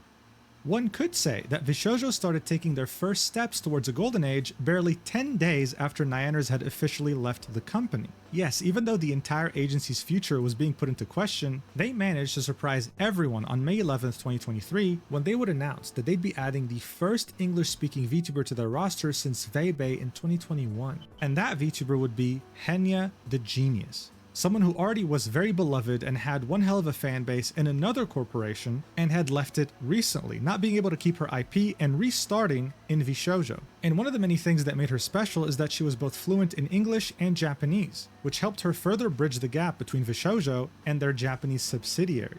But the agency wasn't done here. Just barely a few months later, they would also recruit yet another new member by the name of Giga, another independent VTuber that was already established and had a fan base that was going to follow her into VShojo. What made these two talents special is that they weren't problematic at all. If anything, they were wholesome and well liked by the community. This was VShojo heading in the right direction, but it was them barely getting started. You see, at the time, one couldn't simply ignore just how big Nijisanji's English branch had gotten. Just like their main competitor Hololive, they had established some very well-known household names in the VTubing industry. And with them came very passionate and sometimes rabid fan bases that would do anything to show their love to their idols. In other words, they bought any merch you threw at them, okay? They were money printers. So when some talents started to all of a sudden start leaving Nijisanji around the end of 2023, VShojo would take notice and take full advantage of the situation, announcing the recruitment of a new member very shortly after Giga. This time, it was Kuro, an ex-Nijisanji VTuber that had a very loyal fan base and had an established identity in the scene. But they were on a roll because barely 2 weeks afterwards, they would announce yet another member joining, Matara-kan, also being a very... Fun fact, Kuro is someone that I recently just found on Twitch earlier this week, because it was like 1 o'clock my time, right? It's late night, early morning. I can't sleep, and I'm popping in and out in Kinji's stream. My friends who were live at the time streams, just like lurking in everybody's stream to see like who was I gonna stay long term, and also like just casually popping in and out of my friends' streams to like support them and stuff, staying in their like chats and stuff, like showing them like hell love, right? And I was like, okay, let me be a nose, let me see who all is like alive right now, who's like under like my followed channels or whatever. And he was like one of the top channels that was up there, and he had like 500 people viewing his stuff. And mind you, it's like 1 o'clock. I'm already sleepy. As soon as I hear this man's voice, I'm like, oh shit, he's about to put me to sleep. He's like, he has like a smooth like voice that is like able to put your ass to sleep or whatever. So I hurried up and clicked off that man's stream and hopped back into my friend's streams and stuff. But I did follow him, and he's one of the few YouTubers that I follow now. I like his content for the like few like clips here and there, the live streams that I've been in. He seems pretty cool.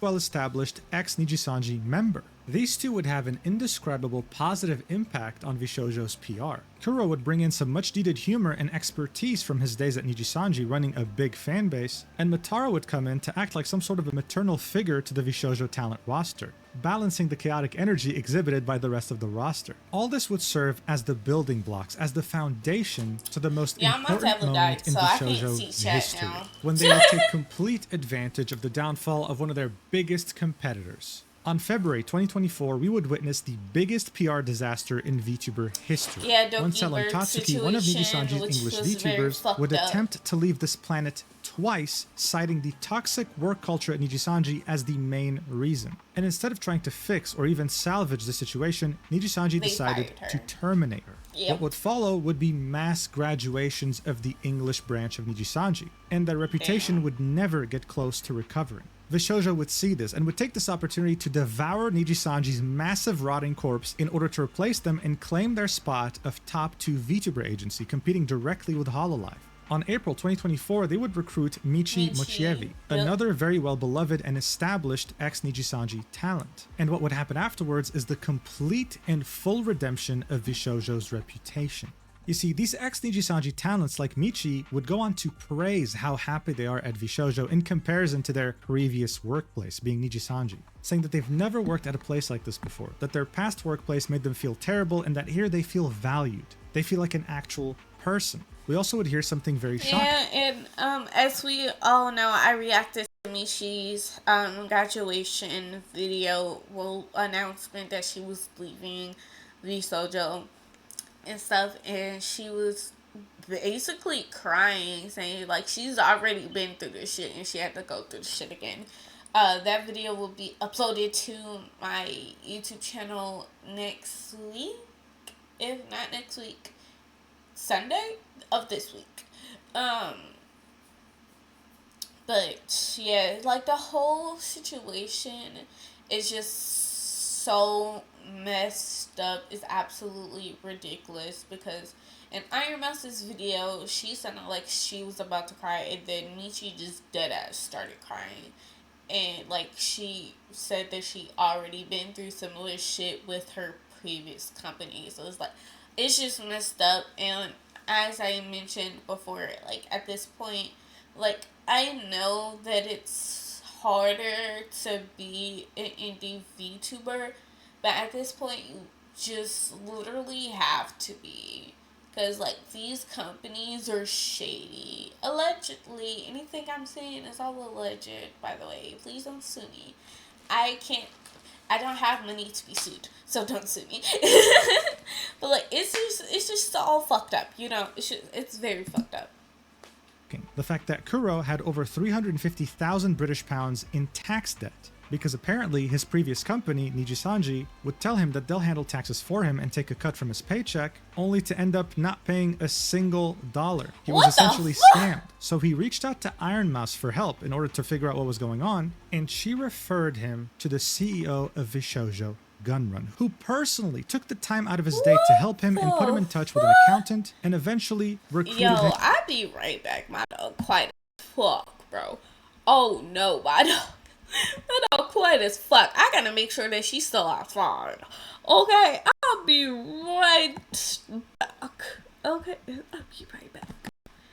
BRB. Oh, I'll be right back.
I'm back.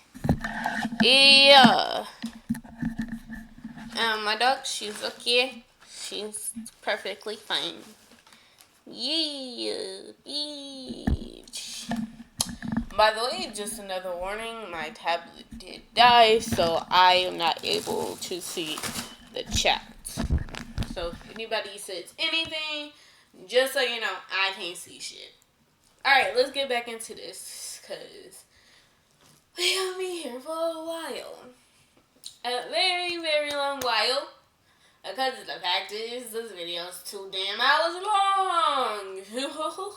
And we're not even an hour in. Alrighty. I talked too much. Into VShojo. I mean, guys, at this point, can we just stop shit, calling him Gunrun? Can we call him... I'm like, wait, why can't I hear it? Duh, dumb fuck. You don't have the headphones on. How do you expect to hear anything if you can't? Gun Angel? Bruh. Because, I mean, seriously, VShojo seemed to be the complete opposite of Nijisanji. Now, this same rhetoric was echoed by Motara in a discussion with Kuro, in which they were reminiscing how their former company mentally affected them and how happy they are at VShojo. Wait, what the fuck?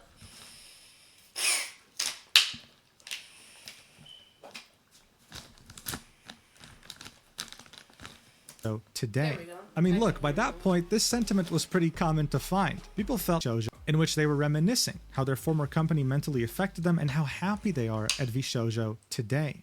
I mean, look, by that point, this sentiment was pretty common to find. People felt that VShojo was the savior of the VTuber industry, the agency correcting Nijisanji's mistakes and treating their talent like actual human beings, with no toxic workplace and no predatory contracts. And seeing that Iron Mouse had extended her contract with them, they had essentially gone from being a company facing an existential threat to being on top of the world, and things were only getting started for their golden age. Iron Mouse would keep beating records and would get interviewed by the Rolling Stone. Kei-san would audition to be in the game Yakuza Like a Dragon and would successfully manage to get in. VShojo was opening up art galleries in Japan, showcasing art of their VTubers, and Iron Mouse would successfully become the most subscribed to channel on Twitch of all time, giving away half the money she raised to the Immune Deficiency Foundation, a charity that means a lot to her since she suffers from CVID, a condition that weakens her immune system to the point where she can't even go out. This foundation aims to find a cure. And seeing how much this meant to her, the CEO would personally bring her on a walk for the Immune Deficiency Foundation, using one hell of a high-tech setup where she can see everything that's happening through this camera. But that's not all. I mean, Gunrun would care so much about his talents that he would personally accompany Iron Mouse when she would win the Best VTuber Award in the Streamer Awards at the end of 2023. And if that wasn't enough to impress you, then maybe their global marketing campaigns would, plastering the faces of all their talents in Japan, more specifically a metro station in Shinjuku. I mean, guys, by this point, everyone, whether big or small as a content creator, wanted a piece of VShojo. The idea of... Hell, even Kenji said, hey, let me be a part of VShojo. And then since everything went down, he was like, never fucking mind. I was like, I'm dead. Joining such an agency that held their talents to such high regards and would give every talent a manager to handle day-to-day tasks while they would focus on what was important to them simply sounded amazing. It seemed that this talent freedom approach was truly working, and VShojo knew exactly what they were doing. But hold your horses. I mean, this success does come with a price. Yes, there is such a thing as suffering from success, and VShojo was about to find that out. Seeing that everyone wanted to join them, many were wondering what had happened to the audition form that was posted back in 2021. Was that simply to recruit an already established independent streamer like Veibe? Many would start making a joke that VShojo was nothing more than a glorified Nijisanji retirement home. That, or they would just hire friends, that they were a nepotism-centric company. The problem was that this criticism didn't reach the company, it would reach the talents directly, causing someone like Zentreya to reach a breaking point. With her tweeting this out during July 2024, saying, "Heartbreaking and disheartening to see so many people pushing the idea of Zen friends only when each person I found had to work their way to the top regardless. I have other friends who don't want to join who are working their asses off and doing amazing things. I even pushed management to open auditions again finally after so long and to scout for new and upcoming people to mesh with. I wanted to meet new people and let the others get a sense for them as well and see who would fit into the puzzle. Then I came to a realization that even if we bring in a new person, people will claim we focused on new people instead of helping others who are halfway to success, or other larger creators be a part of something fun. Either way is a loss. I just wanted to do right and help smaller and up and coming, as well as the potential to bring someone on the rise. Management and Gunrun are working their butts off to do all of this, and now I feel as though I made a mistake in doing this. Who knows? But I hope you all still try, because I started from the bottom too and I put in the work. This tweet was made in reference to VShojo finally reopening applications after 3 years on July 10th, 2024, a day before Zentrea's tweet. And putting aside the fact that some talents were literally getting harassed over this, this was actually a net positive for VShojo. Insane to you do had that. droves of undiscovered talented VTubers, established VTubers, big, medium, small VTubers, all wanting to join your agency because goddamn, you guys were doing a great job. I mean, this post alone had over 5 million views, over 1,000 replies, with some very big independent VTubers commenting on it. If you hadn't noticed yet, this is what a golden age looks like. And around 5 months later, Amelie, who is a very well-established voice actor, VTuber, and singer, would make the announcement that she was joining VShojo. This was of course huge for the agency, but at the same time, Amelie noticed that there were some replies that were fairly negative about her joining. Feeling the need to specify, this reveal has been in the works for almost a year and a half. And just to clear up any confusion, I was not a part of the auditions, but I'm so excited for the future debuts of new members. This is simply how badly people were clawing at the chance of joining this agency. She had to actually specify this. But VShojo had made an entire subsidiary in Japan, not just for Keisan and Amamiya Nazuna. They had very big plans for the country in which VTubing originated in. At the end of 2024, they teased 4 different Japanese talents joining their roster. This time under a wave or a team called VShojo Nova. And by the beginning of July 2025, they would unveil it, launch it alongside Universal Music Group. This wasn't just yet another VTuber wave, these were superstars in the making. I mean, at this point, maybe Gunrun saying back in 2020 that VShojo was going to be a new era of VTubing wasn't so far-fetched. Not only were they on top of the world, but now they were considered a direct competitor to Hololive and someone who had very easily outdone Nijisanji. The sky was the limit, and if this company became worth $1 billion in the coming years, no one would have been surprised. If I sound a bit quieter, it's because I lowered my mic sound because I'm eating dry ass cereal. That's hard as fuck.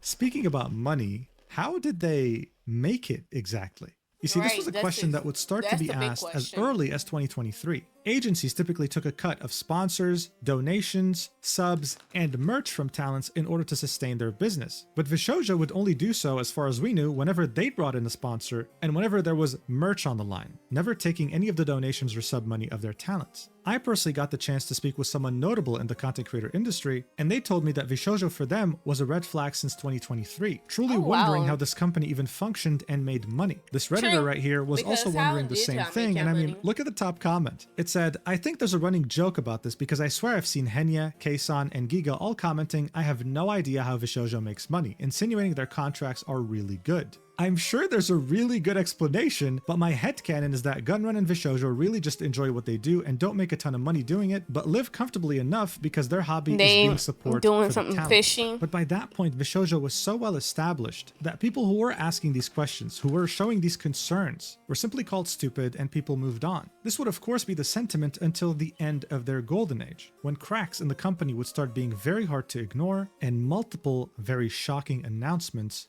would be made.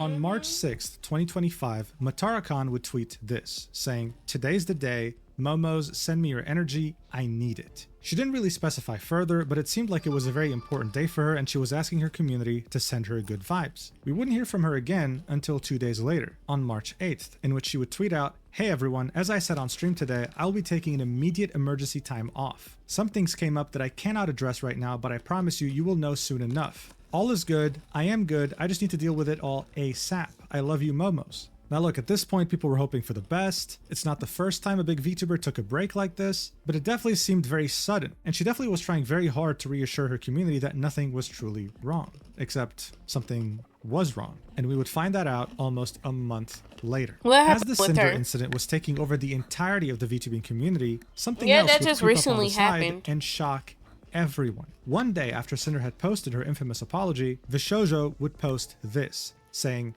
Dear community members, we want to share that after careful thought and consideration, we've made the difficult decision to formally part ways with Matara on May 5th, 2025. We're genuinely grateful for everything she's brought to VShojo and wish her the best moving forward. Goodbyes are never easy, and we understand many of you deeply care about Matara as we do. The best way to support us both right now is with kindness, understanding, and respect for everyone's feelings and privacy during this transition. We're committed to our incredible talent, community, and the values we share. Thank you all for your empathy and continued support. To say that people were absolutely shocked by this is an understatement. As I said, up until that point, Matara was seen as the motherly figure of the entire talent roster. She'd be someone with an opinion that was highly valued in the company, and would, throughout many occasions, sing the praises of VShojo. So why the hell was she graduating, and why was it so sudden? Well, here's what she had to say about it. VShojo made the decision to part ways with me on March 6th, effective May 5th. I thank the girls, plus Kuro, for the great times we had together and the wonderful moments we shared in the last 18 months. I wish the remaining talent in VShojo the best of luck in their activities. I love them very much, and I will carry on being their bug auntie.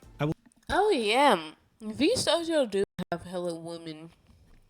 Well, had in their company. Will continue streaming as Matara-kan because I am Matara-kan, and I hope the Momos can still cheer me on, even if I won't be Matara-kan of VShojo. So this tweet actually didn't specify much, but it gave us a couple of clues. VShojo made the decision to part ways with me on March 6th. The same exact day she said, "Today is the day, Momos, send me your energy, I need it." 2 days before she said, "I'm taking immediate emergency time off." But realistically, we really had no idea what was going on. It just seemed like VShojo had fired her in a way. And as people were barely recovering from what had happened with Cinder and what was now going on at VShojo, 2 weeks later, another bombshell announcement would drop. Mountain Dew, one of the co-founders of VShojo, would say, "After 5 years, I am leaving VShojo. For the past 5 years, VShojo has been an integral part of my life and journey." I heard that he was doing some messy shit, and who knows? But yeah, he's supposed to be on some messy shit. Since its inception, I have had the honor and the privilege of working with some of the most hardworking and intelligent team members and have made many friends throughout the VTubing and streaming community. I will always cherish the time we spent together. I take great pride in my contributions to the growth of the VShojo brand, helping shape what it is today through my involvement in most of the forward-facing, large-scale media and the behind-the-scenes growth operations within the company. As of today, I am formally stepping down from my position as Chief Marketing Officer and departing the company to explore new creative endeavors. While this was a difficult decision, I believe it is the right time for me to embark on a new chapter of creative fulfillment in my life. Thank you all for the wonderful memories. See you soon, Mountain Dew. As far as we were concerned, this was a legend in the industry, flexing what they had done in VShojo and saying goodbye in order to do bigger and better things. Overall though, this post definitely felt sudden. Why now of all times? Why 2 weeks after Matara had left? What was going on at the company? We wouldn't get an answer. Instead, a month later, we would get yet another announcement from VShojo announcing that Giga will be parting ways with the company. On the same day this announcement would be posted, she would specify in a tweet saying, "As of June 27th, I am terminating my contract with VShojo and will be an independent creator once again. This decision took a long time to come to terms with, but is definitely the best choice for my future. I love my members in VShojo more than I could ever say, and I will always be their friend and support. There is no world where I want to be without them both as a creator and as a person, and that is something that doesn't require a contract with an agency to still hold true. I'm wishing all the remaining girls and our dog," which is Kuro, "success, always. I'd especially like to thank my manager at VShojo, Kenzo, for always doing his absolute best for me and making the most of our time working together. Love you lots. As far as my streaming goes, nothing will change from this. As an indie, I handled pretty much everything myself and can easily do so again. Nothing changed when I joined, nothing's changing as I leave. I do have a lot of cool projects coming up very soon, so I'd appreciate everybody's support. I'll see you on stream soon." And she did stream, only to give a very surface level explanation as to why she had left, citing disagreements with management, working on some projects that would never see the light of day, things like that. And again, as people were barely processing the idea that so many talents had been leaving so quickly from VShojo, 2 days later, on June 27th, 2025, VShojo would announce that Zentreya, a founding member of VShojo and someone who was at this point representing the brand itself, was leaving the company. Damn! People were wondering why? Why now? Why you, someone who has championed VShojo as a... Why everybody need their mama leaving the damn company? Like, obviously we do know some information now, but like, if you were like there at the time, you'd be like, why everybody in their damn mama?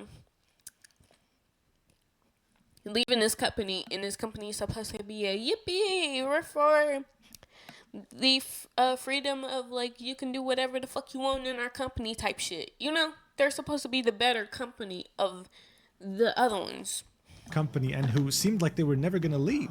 And here's what she had to say. On July 11th, I will be leaving VShojo for new opportunities and a new adventure. My time here was long, and I had many fun moments. It will feel like the end of the world, but know that I will always be here for all of you. Nothing will change other than where I am currently at. Thank you to VShojo for many years and the memories. Sadly, times change and paths change, and I decided I wanted to follow my own path and do new things in life. I hope you all will continue to follow me on this adventure. I know change is scary. It's a scary thing to see something you saw grow change, but that is how life goes. We all take this walk eventually. So let's go on this adventure together. Thank you for all your continued support, and even if this is where your stop is, then thank you regardless, and best wishes to VShojo.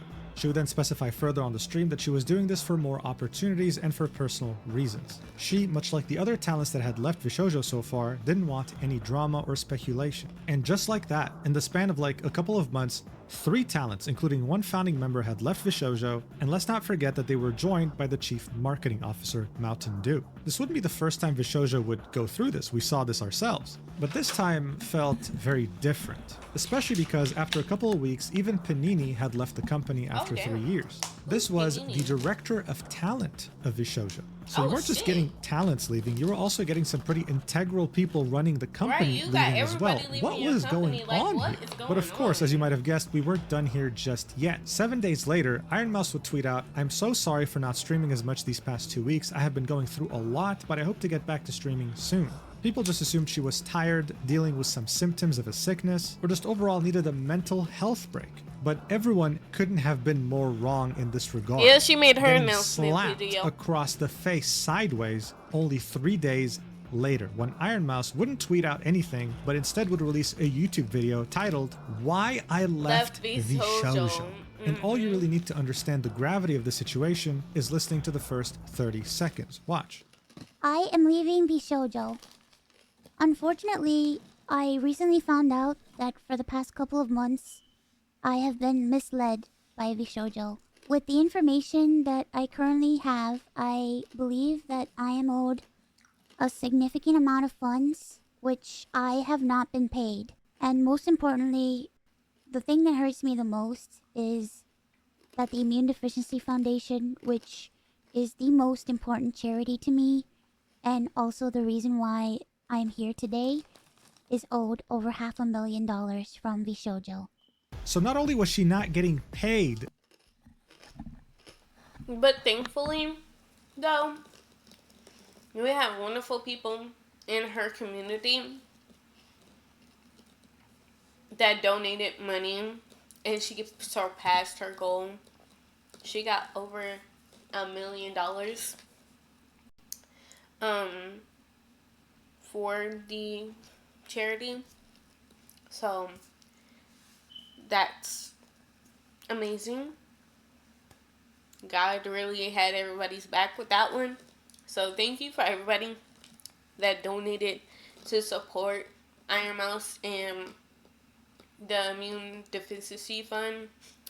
Like, the situation set itself by her agency, but they were withholding $500,000 from her that was meant to go directly to charity. She had trusted them to make the payment on her behalf, and they didn't. That's something a supervillain would do. In the rest of the video, she would go on to introduce herself again to anyone new that was watching, describing to them just how important the Immune Deficiency Foundation is to her, how they saved her life, and how she started streaming due to her condition in the hopes of simply finding friends, never thinking she'd grow this big. She also reveals that she's speaking to an attorney at the moment. She can't really reveal everything just yet, but what she can say is that around the time she was renewing her contract, yeah, I've been dropping in on her streams and stuff lately. The other stream that's in is when she was just singing hella songs, doing covers and stuff. So, yeah. She seems a little okay. I don't know how she actually is, but she seems a little okay. back when she was having second thoughts, Gunrun would push this idea on her that the company needed her to succeed. that if she were to leave, VShojo would fall apart. Now, yes, to an extent, that is they actually didn't true, lie. especially after Nyaner, Silverveil, and Vey had left at the same time. But this resulted in her ironically feeling trapped in an agency that claimed talent freedom. She wouldn't be able to leave because she felt responsible for both the company and the talents that she loved very much in it. It was simply tragic. And then she would specify that she wasn't giving up. She would start a new fundraiser on Tiltify, and the cool thing about Tiltify is that they receive the money, the creator doesn't touch a single dollar, and they then send the money to that charity on their own. Within just a few hours, Iron Mouse had raised tens of thousands of dollars, absolutely eclipsing her initial $10,000 goal, with the entire VTuber community backing her up and encouraging everyone to donate. Soon this news would spread like wildfire. Iron Mouse, one of the biggest streamers on the planet, was scammed $500,000 from her agency that was meant to go to charity. The Pandora's box was officially opened. VShojo was fair game. And when it comes to internet drama like this, once it rains, it fucking pours, baby. And Literally everybody left. Not even a whole 24 hours later, Michi left. And then a few other people started following after them. Everybody left that company. And then not even a few days later, VShojo announced that, hey, we're broke, so we closing the whole entire company. Like, what? now you had many people come out with their grievances that they had with the company. Like this music composer here saying nowhere near what Mouse is going through, but for the past year, VShojo has been habitually late in paying me commissions, sometimes leaving thousands of dollars of my invoices unpaid for months at a time. I tried to be patient, but knowing they were stealing charity money from Mousy while this was all happening makes me sick to my stomach.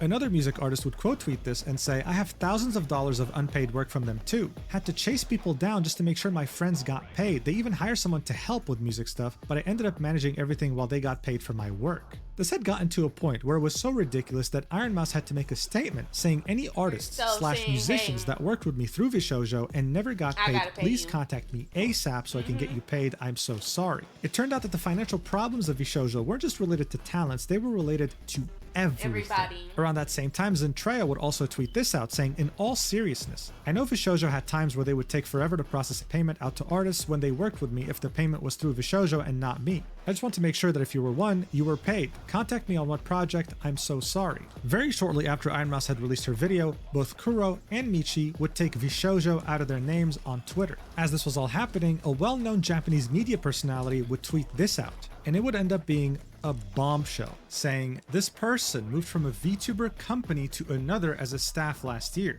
bragging about his new income. He thrusted me a few of his new business cards to give to my good contacts. I found the Oh yeah, so this is what I was talking about like not too long ago, y'all. So this is supposed to be that Mountain Dew guy.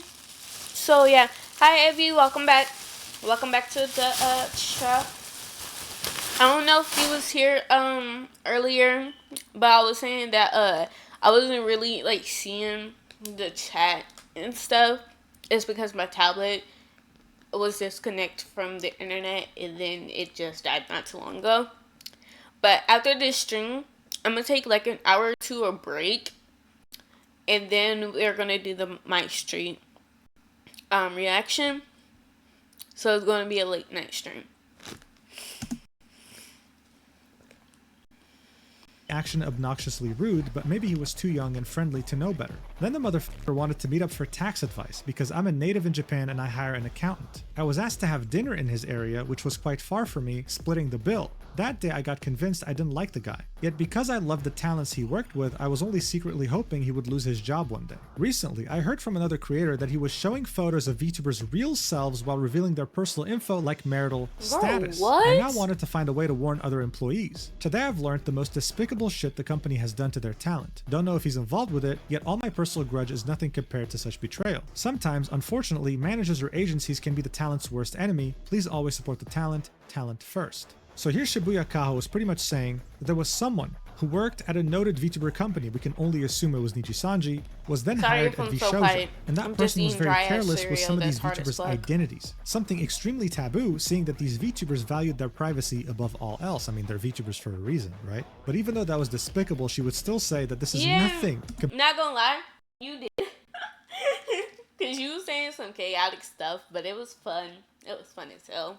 compared to what VShojo had done by stealing $500,000 from Iron Mouse that was meant for charity. Someone in the replies would point out saying, if you knew about this guy, why didn't you speak up earlier? Revealing a VTuber's information is dangerous to them. It just looks like you joined the bandwagon when it became relevant. To which he said, actually, I just came back from the US where I gathered the info that he was still within the company. And I was actually meeting up with someone who's been working with him in Japan this week. Given that it's a story I heard from someone else, I thought it was best to do in person. Miyauri, a Twitch streamer, would corroborate what Shibuya Kaho had said, saying, speaking of VShojo, I remember one anime expo, I was at an after party and a certain someone was trying to flex how he could arrange private meet and greets with the creators and behind that's the supposed models. to be that Never Mountain sat Dew right guy. with me because do these creators even know you're exploiting / treating them like party favors? Zentrea, who cares about her privacy so much that she literally uses a text-to-speech voice in order to communicate, would find out about this and say, someone who worked with VShojo was giving out info? What the fuck? Are we so fucking serious? She then tagged Gunrun and said, dude, what the absolute fuck? I wasn't aware of this and I am assuming the others weren't either. Did Oh, you wow. know? She would then That's edit crazy. the post and say, reading, it was Japanese side and it's so fuck, dude. It still stands and I personally don't even know what all happened behind the scenes on the English side. I just followed so blindly, leading VShojo thinking it's all cool, man. Fuck you for Oh, being no. stupid. Obviously, the community shared her shock, but also emphasized, don't blame yourself. You Hey. didn't know. Even Mountain Dew, All who used to be the simp, chief love, and marketing war, officer you of know? VShojo, and one of the co-founders, would say, nah, bro, what the absolute fuck? Tagging Gunrun on Twitter. Things were devolving, and they were devolving. Wait, I thought it was very the Mountain quickly, Dew with guy all of these because, events like, barely happening within the someone span said of 24 hours that after on Iron it. Mouse had posted her video. I'm Now, seeing that confused. Keisan was Hell, in a fuck different it. time I zone, don't she know woke up what's to going on. absolute chaos. But she wasn't just going to simply sit by and watch all of this burn. She immediately announced a live stream at 9 p.m. Japan time, with a thumbnail being, we need an explanation, please answer VShojo. In it, she would do the unexpected and bring on the CEO of VShojo Japan for a And then discussion, quit giving him the avatar on of a the rat, live saying stream VShojo right Japanese then and CEO there for after now. it ended. Yura on And YouTube that's translated so the entire conversation high. because the CEO wasn't Like, comfortable that is speaking in so English, he spoke iconic. in Like, Japanese. that's He would chaos. confirm It's to so the world iconic. that the $500,000 that the Immune Deficiency Foundation was owed was truly not paid. This was the first time a VShojo staff, especially someone as high up as him, confirmed this to us publicly. When questioned about financials further, he would explain that he had very limited access to company financials since VShojo Japan was just a subsidiary. He could only see money coming in and out of VShojo Japan, and he was taking a risk coming to the stream Oh, because he no, had multiple you higher-ups do? above him. And the most important moment in this entire What live stream are would they? be this right here. No need to explain. Just watch. So did you just say that VShojo JP itself was doing good? そうですね。 In finances too? そうですね。 You haven't paid me. っていうことになるですね。 Damn, that's その crazy. 本社の中の帳簿上はそうなってたっていうことは聞いてます。日本 Japan is でもタレントに1円も払われてない状態っ in the ていうのを把握しておられたんでしょうか？ そうです。 Oh, fuck it. I'm not gonna try to read that shit. それは資金的にうまくいってないのでは？Ooh, that's 入って crazy. くるお金と出ていくお金の数字のみを見たら、日本の支部っていうのはうまくやっていたってことですね。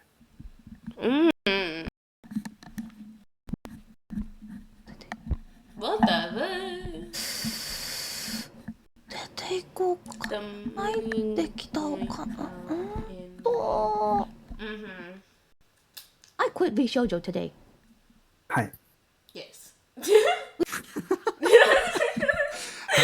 VShojo やめます今日。 I'm Hi. quitting はい、 because- 31日予定でしたけど、今日やめます。 So she quit live in front of the Japanese CEO's face, in front of tens of thousands of people, revealing that she was planning on quitting on July Dante 30th. Nook. Oh! Ivy, what? Oh my god. First, because in general, she wasn't paid since last year, since September. Oh, 2024. hell The no. amount of money that was in the Bitch. six figures. Hell no, I would be crashing out. She's better than I am. Because I would absolutely crash out if I found out I was not paid for... Damn, my tablet don't fail. Okay, whatever. If I done found out that I hadn't been paid for an entire year, best believe I'm grabbing lawyers immediately. Because, bitch, you gonna get me paid. I don't play about my money. And plus, you don't even know, like, people's financial situations. You don't know about their personal life. You don't know what the fuck is going on. They could possibly need that money. Like, come on. Especially with, like, a person that has, like, the same sickness, like Iron Mouse. You don't know if they have, like, their good days or if it's a rainy day. And they need that money to fucking survive. That's crazy. During this call, he also specified that his salary was slashed in half and that there were talks about separating Japanese VShojo and English VShojo wallets since the Japanese side was doing so well. But again, since it was doing so well, how come Kei-san and other Japanese talents weren't paid for so long? This is why she quit. Now, the CEO would specify that the staff was still being paid, just not the talent. And to clarify, which is so fucked up, by the way. A reliable lawyer would say another note from Kei-san's stream regarding staff being paid first. They had to pay the staff due to clear labor law violations if they didn't pay full-time staff. They are banking on the ambiguity of VShojo talent as independent contractors to shaft them out of payment. He would then go on to say, overall, Kei-san's stream shows US VShojo leadership aiming for bankruptcy as a solution to discharge unpaid payments to the talents as independent contractors. Now is the best time for VTubing industry to challenge this insanity and establish that VTubers are true employees. So now we just went from them stealing $500,000 meant for charity to not paying their talents to try to legally squirm away from paying their talents money that they're owed. As this entire chaos was unfolding, Michi would go live to talk about what was going on. She would briefly go over how we got here, how she started VTubing as a way to hang out with friends, and eventually she would end up at Nijisanji and it wouldn't really end well. After Nijisanji, she'd be at a point in her life where she had picked up bad habits again and had a lot of baggage. So she was very grateful to VShojo for giving her a second chance, for saving her essentially, making her trust them fully. This is why she would sing their praises so much and so often, something that she says she feels embarrassed by now that everything has been unfolding. Finally, she announces that she's officially quitting VShojo and that they also owe her a significant amount of money. She then says that of course there are other things, but she can't discuss them right now because of legal reasons. I seen the video, which the video will be uploaded to my YouTube channel either Sunday or next week. And he'd say that the first year at VShojo was amazing. The contract was amazing, and it was a complete difference to the first company he worked for, which was Nijisanji. He would then say that the second year got more weird, more disjointed, less collabs between the talents at VShojo like the first year, and overall, the vision wasn't as clear as it used to be. To him, VShojo began being a company with a lot of empty promises. But the reason why he and other talents didn't leave is because they would have many meetings with Gunrun and important staff, explaining their grievances and being told, being promised that things were going to improve. And they trusted them. Unlike other companies they worked for, they had the CEO listening to everything they were saying, telling them that don't worry. Right, they was talking directly to the CEO compared to like other companies. I don't think he would. Wouldn't be rewarded in the end, saying that he also hasn't been paid since September 2024 and that he had only received the funds for the merch that he sold during his debut in 2023 in June of 2025, and only because his manager pushed for it so much. Girl, obviously, what do you mean? He would then hell no. Hell no. The f you mean? Nah, these people are way better than me, cause I'd crash out. Cause I don't play about money. Like, you got me fucked up. Got the fact that he removed VShojo from his name and would lose the VShojo logo on Twitter, saying, and there it goes, how do you do, fellow indie VTubers? Hime Hajime would then join her fellow talents and say, I can confirm I have also quit VShojo. These past few years I got to meet and befriend some amazing people, but I can no longer be part of the company. Henya the Genius would then go live to talk about her perspective, and here's what she had to say. Just 5 minutes before the stream, she found out that her birthday merch was never shipped. Merch that her fans paid for. They never received it. Her manager and her attorney they are now handling even the skipping situation out and she'll on, update like, her fans that's when she crazy. can. She's of course officially leaving VShojo, and the situation has been very heartbreaking for her. And just like the other talents, the company owes her a significant amount of money that they've delayed for a very long time. One could guess that it was since she joined almost. Just like with Michi, VShojo gave her hope again. She almost quit VTubing, but here she felt like she had a second chance. She trusted them deeply. But thankfully, even though she was backstabbed by this company she trusted, she will be continuing VTubing as an independent. But this wouldn't just be talents currently at the company, this would be also ex-talents that would finally be able to talk about their grievances with VShojo. One of them being Silvervale. She went live. Yes, I was talking about this earlier, y'all. Like I said, only seen like a little tiny bits of clips from like this live stream and stuff. So here you go, hear from the person Talk themselves. about it, and I mean, just listen to this clip. It'll tell you everything. This is her talking about what happened during the whole Hogwarts Legacy controversy and how, as she was being harassed, she got on a call with Gunrun. Watch. I was put into a call with Gun, the CEO of the company, like someone that I admired and I looked up to. Saying that he and I was wanted to disappointed please in her, someone which that I thought was so the fucked coolest up. person ever. And he told me that I was a damage to the brand, that I was a disappointment. Which is I was so told I'm being fucking harassed messed and up, bro. inconvenienced Like, to the other why would talents and you not to even talk to them. remotely say that to somebody? That's so Optics are more unprofessional. important than their own talent's well-being. And I was suspended from streaming. They said it wasn't a suspension because they weren't that kind of agency, but what else do you call being told not to stream?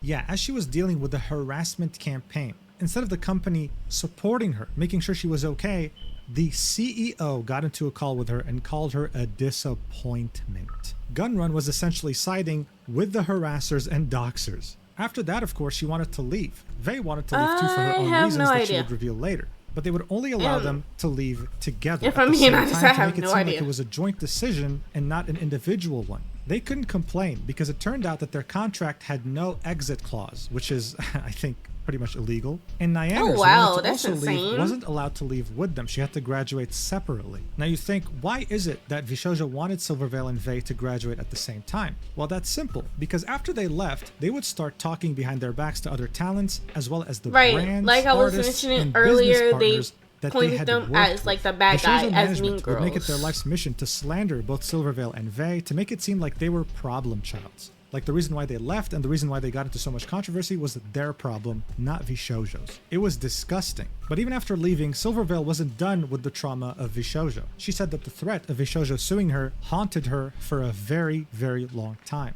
Because at some point, before she even graduated, she had mentioned in her Discord that she was stressed and needed to cancel the stream. And her they lawyer was threatened immediately her, contacted by VShojo after she had posted that message, with the and they lawsuits threatened to and sue her stuff. if she just hinted that she was leaving or was unhappy at all at the company. She constantly felt watched and felt like she had to be very careful of what she said at all times. This wasn't a company who put talent first or valued talent freedom. This was a dystopian, nightmarish agency. People felt so sorry for Silvervale because she's had to keep this to herself for years, not able to ever talk about it. She said this was the first time she felt like she could start to heal now that she was able to talk.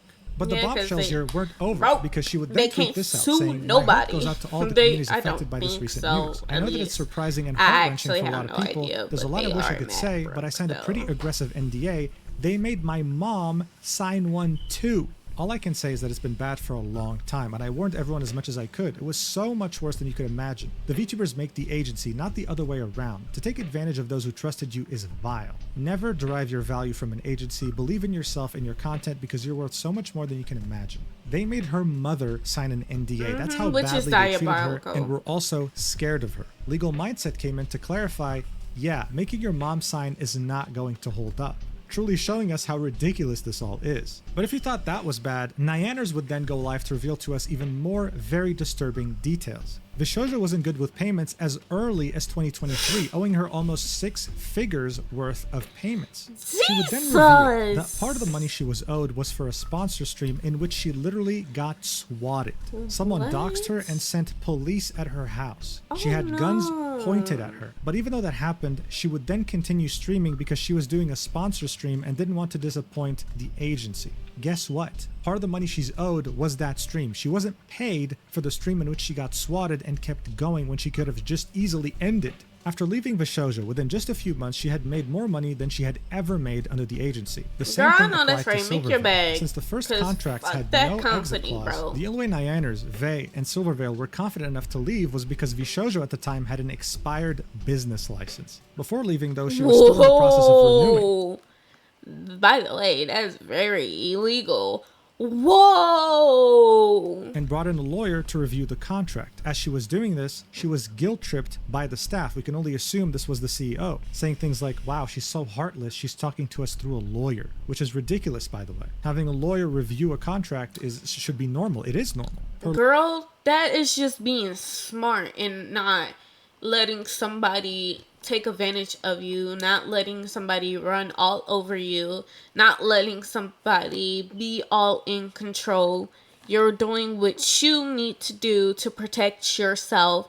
She's not in the wrong. The lawyer would then audibly be horrified during the contract call, sighing and saying, some of this is ridiculous, some of this isn't legal. We would then get further clarification on the graduations of 2023. Vey comes in the chat and specifies that part of the company's terms for her exit was announcing her and Silver's departures at the same time to avoid panic. Vey also didn't get paid for any sponsors from 2021 to 2023, and she needed to hire a lawyer to pester them 24/7 in order to get her money, which makes her believe that VShojo had used other talents' money in order to pay her. In the end, Nyaners thought that she was genuinely going to take all of this to the grave, never being able to clear her name. But when the Iron Mouse situation had unfolded, she finally felt like she was safe enough to talk to everyone about this. After that stream, she would tweet out, I'm so sorry. VShojo Borough, like, I don't think they're able to sue you for breaking an NDA.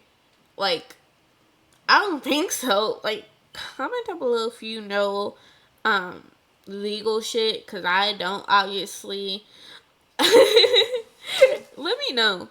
I'm still sick, so I gotta take today's stream off, but I wanted to express how thankful I am to everyone for all the support. Not just for me, but for everyone who's had to deal with this painful situation. It's heartbreaking they had to go through so much undue stress caused by the people they trusted in. I wish them all the best, and I know they'll go on to keep doing amazing things and have many brighter opportunities awaiting them. It was scary, but I'm immensely grateful and relieved to have finally been able to speak out about a lot that has weighed on me for the past 2 years. It was an incredibly difficult time for me that left me feeling so isolated and mentally burnt out for a long while. I know many others have felt the same way, and my heart goes out to them. To be met with the overwhelming amount of understanding and support from everyone when I thought I'd never be able to talk about this or have any kind of closure has helped me so much. Thank you for hearing me out and being so chill. It means the world to me. It's been an awful time for a lot of people, to say the least, but I hope that on the bright side of things, all of this coming to light can create meaningful change going forward. Seeing the VTuber community come together like this to lift each other up has been so nice to see. Please send the former VShojo talent and everyone affected by this all the love you can, and please donate to the Immune Deficiency Foundation. Thank you guys for everything. Yeah, always. That's why I'm like. Nyaners and that's what I'm saying. Finally able to clear like their always names, and Vey was able support to chime in as well. the Many people streamer, felt very bad the how they artist, perceived them and were but there never to the show them company, support. because like but it this wasn't just shit's talents fucked and up. ex-talents of VShojo that had something to say. Absolutely. No, VShojo didn't need to have someone be a talent in order to mistreat them. In the summer of 2024, VShojo would open their applications again. And since Amelie needed a 1.5 years to join, it was safe to assume that this was going to be the same amount of time required for a new talent to join as well. What the hell was happening to them as this entire company was crumbling? Well, they would decide to also speak out. I know some people have noticed that I've been spotty with streams lately, and the reason is actually because I was supposed to join VShojo this year. A lot has happened, and after over half a year after signing, I requested to have my contract voided. I won't go into detail, but it was an opportunity that I was very excited about, and I'm sad that I won't be able to bring you everything I had in mind. After seeing everything that's going projects and ideas I excitedly talked to you guys about, not but I'll be join that working on them by company myself neither, slowly. To the because few people at VShojo I was able what? to talk to, That's thank you for giving me a insane. chance to a bug Like, me. I hope everyone like, who hears about no, this news, I even if wouldn't you don't know join me or watch me, either. can still send support Girl, to the keep your VShojo girls, peace. both existing and my gen mates. I'm sorry things turned out this way. Thank you to my bug bros and friends for always supporting me and being there for me. You guys are the reason why I'm strong. Let's keep having fun, okay? She would, just like Haruka, link the Tiltify for the Immune Deficiency Foundation. And we'd also have yet another VTuber by the name of PiaPie tweet this out. Like, So, what I get, so I need to stop fucking pausing. I'm gonna talk over him. Sorry, Mujin, but saying, I've been this is searching for the long. right words. So, Here they are as carefully as I can say them. I was one of the girls who passed the I'ma just let VShojo this man audition. talk. After 4 Shoot, years like, of blood, sweat, and slime, I really believed I'd basically, made it's it. just like But all the late nights, talking about the overtime, whole, sacrifice meant something more. I was excited to take a how, huge leap with the community I built as me, the VShojo weird little slime girl you know screwed and hopefully over love. every But after fucking learning what body, happened with Mousie's embezzling charity funds, I couldn't funds, in which good is conscience illegal. move forward with my Allegedly, contract, and it all came crashing down. anything I'm saying That is was the alleged. final straw. Please don't We were sue me. promised I'm support, way too stability, rough and to be financial sued. compensation. I was so excited anything to I'm join a saying. company I believed in and that believed in So me, but it alleged, became clear but that many of these embezzling promises funds, wouldn't be which kept. is A lot of us are solely now left shouldering the illegal, costs of decisions we allegedly. didn't make. I turned down other opportunities because I not believed in this paying one, and I don't regret their, having hope or for wishing on shooting people back stars. I that was so supposed to- ready, it's just I like still the whole am. What hurts situation is most so though is fucked losing up. the chance to debut alongside some of the So most incredible, messed up. talented, kind, and hardworking girls I've ever met. I didn't just join for myself, I joined for the shared dream we all believed in and that I still believe in. I know some of you have sensed something has been off these past few months. I've been doing my best to smile through the storm, but the truth is it's been raining on me for a long time. You've all given me so much love and support, and I'm sorry I haven't been able to be at my best. I'm working through my feelings, sweeping up pieces of those broken dreams and figuring out how to chase new ones. Thank you for being patient with me. I will find my way again, but I just need a little time. And if you're still reading, please send your love to all the VShojo talents, past, present, and future. Everyone Like, is they hurting in their own stole way, and kindness money costs nothing. Until from then, a whole stay ass, preppy. Absolutely heartbreaking. Unfortunately, though, charity. the heartbreak Like- wouldn't end here because there like, was they yet stole another money member from by the name of charity, Phoebe almost Chan a who found whole themselves in the same fucking boat. $1 Saying, I needed extra They time to stole gather my $500,000 thoughts before saying from anything, charity, but I was one of the undebuted which VShojo is talents who passed the insane. audition last year. Luckily, Please be gentle IRMF, towards those affected. Linking a had a YouTube video titled My fundraiser, Experience with VShojo. She would also echo the same things as going Pai Pai, saying that she had on, worked and so she hard to had get to this point, and more it is than just $1 so million, heartbreaking to see it all fall so- apart within the span of a day. At It's least just that a charity stab gets to the their heart when money. you see people who were so hardworking and patient get so close to bearing the fruits of their labor and not able to even enjoy them.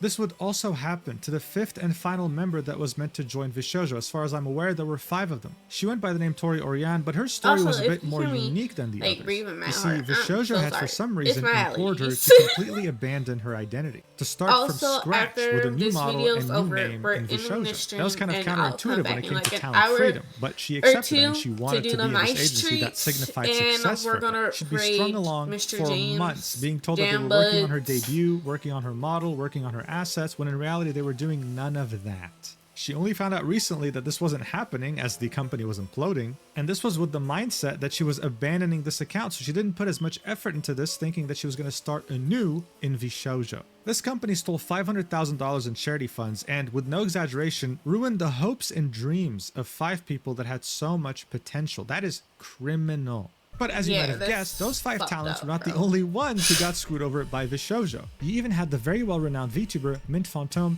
post this, saying, "My experience with VShojo, sorry to add to the discourse, but I'd be really appreciative if you would listen." In it, she would say that her interactions with VShojo started when she would make a podcast with Matara. Even though she wasn't a member, she did collaborate on merch, but didn't receive a single dollar from it. When she met up with Matara in Japan, That's she told her fucked that she up. was feeling lonely, that she wanted to join a group or a company. So eventually, she came up with the idea to pitch an idol group to VShojo, and Gunrun was supportive. And VShojo would audition 2 other people. These would be completely separate from the 5 VTubers we just saw. The problem, though, is that the debut kept getting delayed. She tried to be as patient as possible in the beginning, but then it just became ridiculous. Another merch drop would happen, and again, she would receive $0 from it. And that, technically Which is speaking, so throughout the whole fucking thing, she was wrong, actually bro. a VShojo talent for over a year, even though no one really knew about it publicly. This was, of course, again, tragic. And it would show us a trend with VShojo, the fact that they wanted to do so much, but very often would bite way more than they could chew.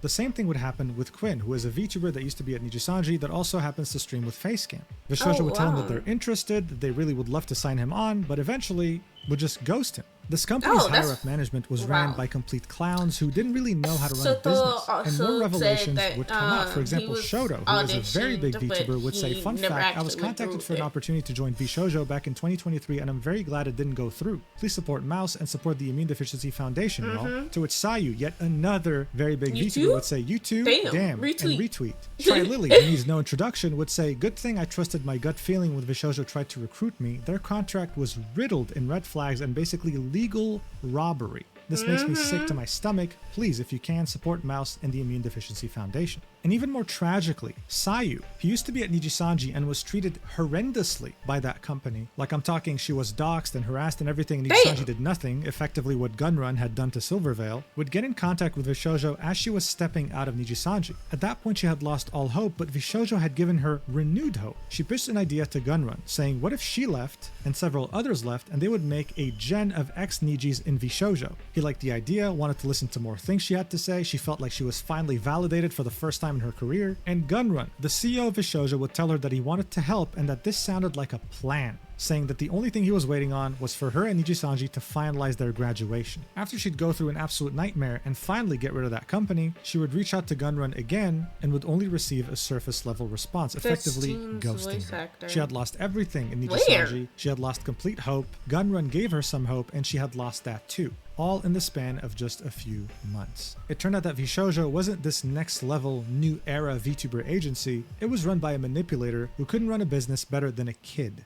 And speaking of that manipulator and how he founded VShojo, I wasn't fully honest with you in that regard. It didn't really pop out of nowhere in 2020. No, it was actually a work in progress and it was only revealed in 2020. And according to Tell you is, oh, for real, bro? So you telling me a few weeks ago I rated Jean's voice actor? Yo, bro, I didn't know that. Oh, that's actually cool. I didn't know that. Project Melody herself, it began with Gunrun DMing her on Twitter. She was exclusively an adult content creator who streamed on adult sites, but he wanted to know if she was interested in streaming non-adult content on Twitch. Watch her say this herself. I debuted on a different site. That was the only thing I wanted to do. And then Gunrun reached out to me on Twitter the day that I was closing DMs. Like I was going to click delete and then he was the top. And he said, hey, I love what you're doing. Anime is awesome and, you know, hentai and I like your vibe. Oh, wow. If there's anything you can do to What? help, let me know. And he's like, have you been on Twitch? Would you consider that? And I'm like, hell no, I won't. And then... So that's a pretty interesting piece of history. She was technically the first ever founding member of VShojo. But here's two more interesting things. The first one being that she thought this was going to be a LootTuber agency, full of people that make adult content like her. And the second interesting fact is that initially she acted as the talent manager. You'll see this for yourself because she explains this too. Oh, wow. That's In the back actually of my mind, really I thought cool. it was gonna be That's YouTuber fun agency. information to know. But then I accidentally don't ran know into if he's Mouse, live and I right heard now her or not. talking about seeing someone on a train, and then she sang Ave Maria, and I said, her right there, she is the one. Yes. Now, of course, she's half joking over here, but it's interesting to see how much of an influence she had on the early days of VShojo, even before they came up with the name of the agency. And again, I'm not making this up or exaggerating. She said this herself on her stream. Take a look for yourself. Originally, when we started VSJ, before we even went with the name, the concept kind of was thinking a talent agency, but for more people like me. Because we're like, clearly lewd tubing will eventually happen. We didn't have a word for it because it wasn't a thing. And yeah, exactly. That would be really neat, is a lewd tubing group. And I'm sure it will eventually happen. But, oh damn, that would be a cool avenue. Yes! But very quickly we realized, like, I mean, that kind of, like, isolates us. And, there's a lot of cool people out there, just like people hidden amongst it because there wasn't that many English speaking ones. It was almost entirely Japan based. And so lewd tubing was more obscure. It was a neater concept to build something that's more general and So she was the first founding member. She was also the talent manager who decided to pick Iron Mouse and the other founding talents. And the reason why I'm pointing all this out is because all roads lead back to the Nux controversy. Take a look at what he had to say once Nyaners talked about her swatting as VShojo was Watch. VTuber Nyaners says that VShojo didn't pay her for a sponsored stream when she got swatted. She left the agency in 2023 and claims VShojo had failed to pay her for multiple deals over several years. Now, I'm not going to lie to you. I actually knew about this. I actually knew about this years ago because that stream that she got swatted, the person that swatted her was the person that tried to swat me that I helped VShojo actually get arrested. Okay? I don't think you are aware of this. I don't think you so the person that tried to dox personal people. Nux That's information. insane. The reason why a lot of the VShojo girls were so upset about my video calling attention to this swatter is because I think a lot of misinformation was fed to them by the VShojo company, but also because that swatter actually swatted Nyanners. I never said this publicly because I felt like it wasn't actually appropriate. Right. And, you know, I said not my information to deliver or release. Exactly, and I it never could do put that. her As in you know, danger. I don't actually release private information, generally speaking, unless I think it's actually important. But this is actually a thing. And Nyanners actually called me after the drama to basically tell me and express her headspace about the entire situation and why she was so, like, easy to be triggered by everything. Because she was actually swatted, and it's fucking horrible. It really is. So she, whatever. I don't want to get into details. As you know, private information remains private. I don't release anything publicly. But that was what happened, it turned out. It was that same swatter that actually went after me.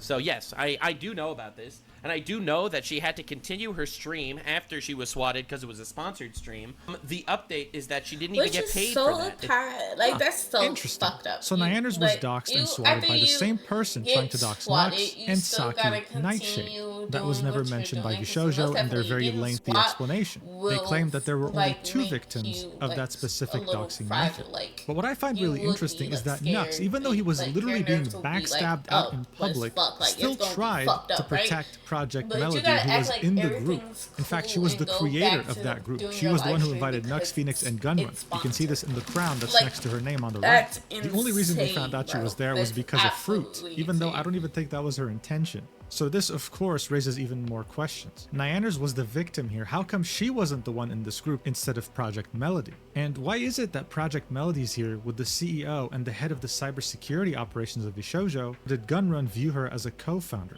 And finally, seeing that she held some role of importance in VShojo, was she aware of the financial constraints of the company in 2025? Those are fairly important questions to ask. But with all this new information at our disposal, it comes as no surprise that Project Melody was one of the final members of VShojo to announce her resignation, saying this: I waited to make a statement because I'm always anxious and struggle to find my words. But yes, I'm leaving That's why VShojo. she I was had an those OG type talent. of I put everything into emojis this company, next to but I'm her beyond devastated that it name. happened. And It's I'd because never she's in a a million lewd years thought I'd be VTuber. saying these Okay, words. I was like, Now, I'm not implying I anything, didn't say and to do so would be anything dangerous. out loud, but I So was take this like, with a grain of why salt. those there? But so far, But, like, now I every tweet know. of Okay. every single VShojo member leaving, there were other VShojo members replying. Not a single one can be found in these 1,100 replies on this post. Project Melody would make yet another post saying that she's taking a 1 to 2 week break. Again, in the replies, not a single VShojo member can be found. Now look, this could very well be a complete coincidence. It's not like they unfollowed her on Twitter. To say that Project Melody had a hand in embezzling the $500,000 that belonged to the charity would be absolutely ridiculous. But what we can do right now is simply ask questions, especially in regards to the Nux controversy, which is Right. still missing some pieces. We'll see if she'll have anything to add or just clarify gotta when be she's back from her break. In the skeptical. meantime, though, That's all. every single member of Nova would all leave together, putting an end to this joint venture between VShojo and the Universal Music Group in Japan. But Gunrun was silent. The company's Yep, he page was silent for a and it would take yet long-ass another time, 24 too. hours on July 24th, 2025 to finally get an official statement from VShojo. Gunrun would finally post his statement using the Saying VShojo they broke official and they Twitter closing. page, saying, VShojo has failed, and I've mismanaged the company into the situation you're all witnessing. So today I'm sharing the difficult news that VShojo is shutting down, and I take full responsibility for the decisions that led us to this point. I've been doing everything I can to fundraise and right the ship these past few months, but despite my efforts, we are in a worse position, and those I care about are not paying the price. Over the past few years, we raised around $11 million to pursue a bold, talent-first approach in VTubing, prioritizing creators and community over short-term profits to achieve long-term sustainability. Our funding went directly to our creators through generous splits, debut investments, infrastructure, concerts, events, and staffing, all designed to support them. We also wanted talent to own their IP, which we knew was a unique creator-first approach for an agency. However, despite all our efforts, the business failed to generate the revenue we needed to sustain that model, and eventually we ran out of money. Additionally, I acknowledge that some of the money spent by the company was raised in connection with talent activity, which I later learned was intended for a charitable initiative. Yeah, At the right. time, we're working hard to raise additional investment capital to cover our costs, and I firmly believed, based on You're the information whole available ass to us, that we would be CEO able to and do so you and don't cover know all where the money expenses. came We were from. unsuccessful What in the our fuck? fundraising efforts. Whatever. I made the decision to pursue funding, and I own its consequences. I am deeply sorry to all the talents, staff, friends, and community members who believed in our brand. We did not deserve this. Signed, Justin Gunrun. What a dog shit apology, right? I mean, look, I've been Right. objective this whole video. Come on, allow me to be a bit biased here. This is fucking terrible. It So no wonder he is. got immediately It community truly notice, is. saying Justin claims to not know the purpose of these funds, but he personally congratulated And Iron you the Mouse on the whole completion ass of her charity CEO, fundraising bro. event and reposted Make that Ludwig make directly sense. mentioning that half the funds would go to charity. You can see Anything Gunrun that is going congratulating Iron on Mouse on her in your own subathon, saying community, you did it, you Mouse. should know On July about. 25th, Legal Mindset would reply Like, with, what? the feds will be looking at this post. And here you can see the Gunrun retweeting a tweet from Ludwig congratulating Iron Mouse on her crazy achievement. Iron Mouse would reply to this apology saying, "You broke my heart, my spirit, and my trust." Kason would say, "Why didn't you let us know the moment you realized the situation? Why did I get this information 2 weeks ago, not from the company, but from my homegirls? Why did you lie to the Japanese branch a week ago that everything was good and taken care of?" Henya would say, "I had a wonderful time while I was in there, so because of that, it hurts my heart a lot. My community and my friends don't deserve this. I don't expect you to do anything at this point. Just please don't do this ever again to anyone." Giga would say, "VShojo didn't just fail. Many staff and leadership failed VShojo. Instead of using talent money on operating costs, the company should have shut down or at least informed us, but you used us as Right. cash cows to keep things afloat while keeping us in Exactly. the dark." Amelie would say, Which "This is is so exactly what fucked Copium up. Merch did to me, and you promised it wouldn't happen to me again. I'm so beyond disappointed and frustrated, I don't even know what to feel anymore." Recounting an experience she had with a company that pretty much scammed her and her fans out of merch. Michi Mochievi would say, "We trusted you and you knew how hard that was for some of us to do. Our communities, people who only ever do their best to support us and care for us, do not deserve this either." Adding a little humorous twist and saying, "This does not get 5 big booms from me, OG."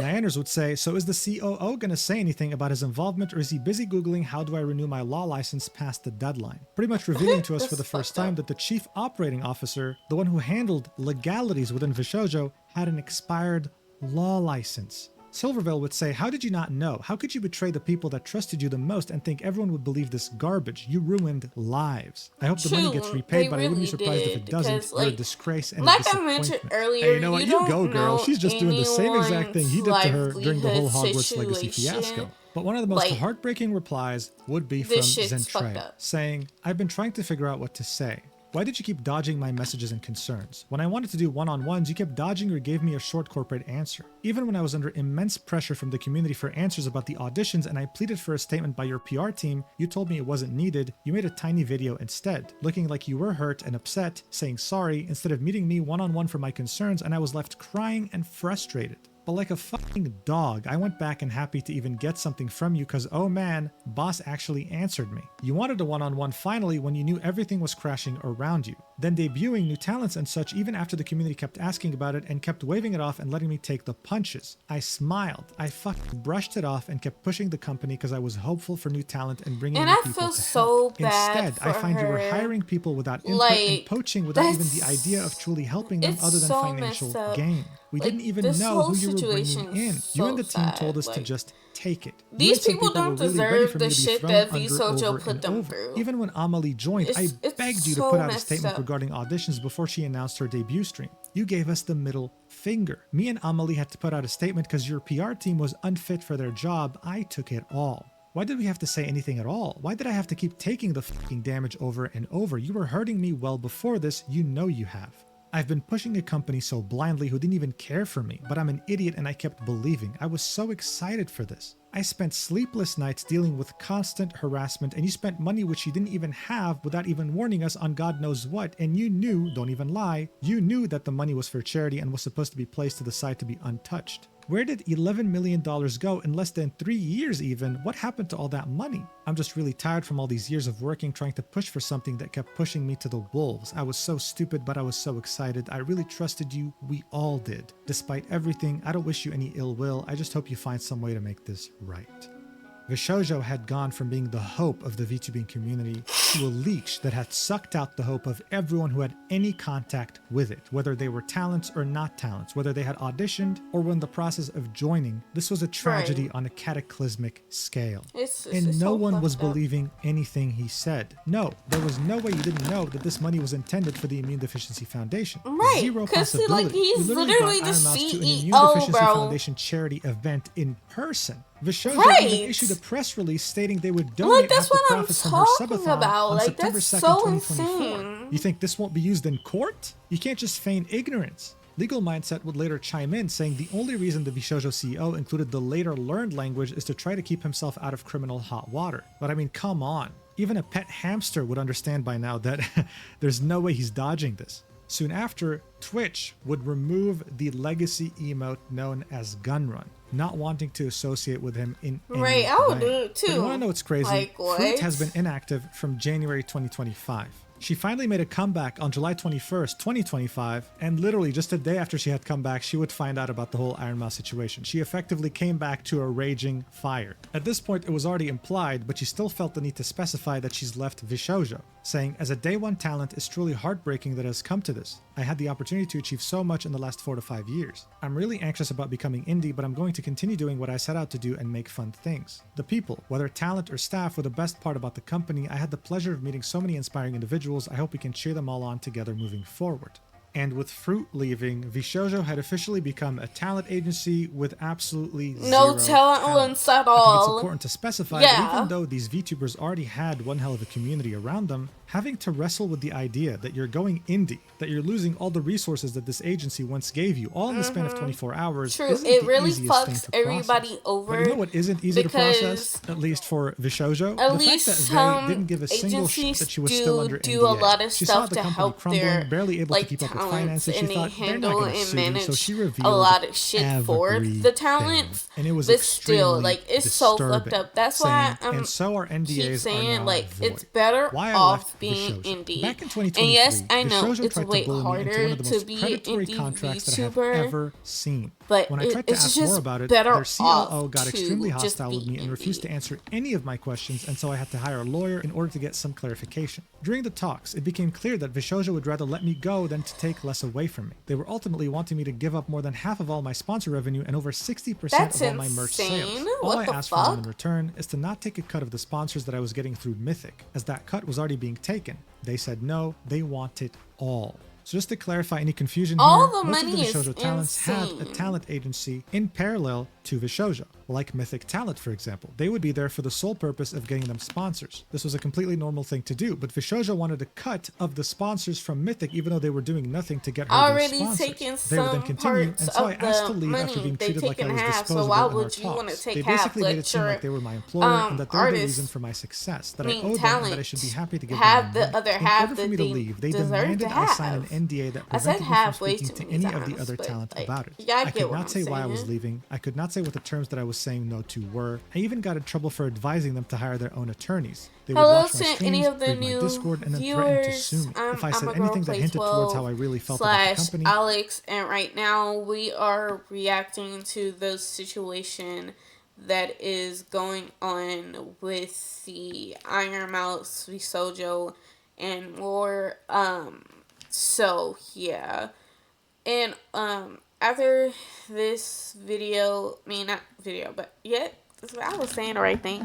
But after this video's over and taking like an hour or two break, then I'm coming back and we'll do another stream. So if you want to join us on that, I'll love for you to join. Cause on this channel we do play Roblox and React, and we're gonna start doing more actual games on this channel. That's just gonna have to wait until I can afford to buy a computer, and until then we just sticking with my school computer right now.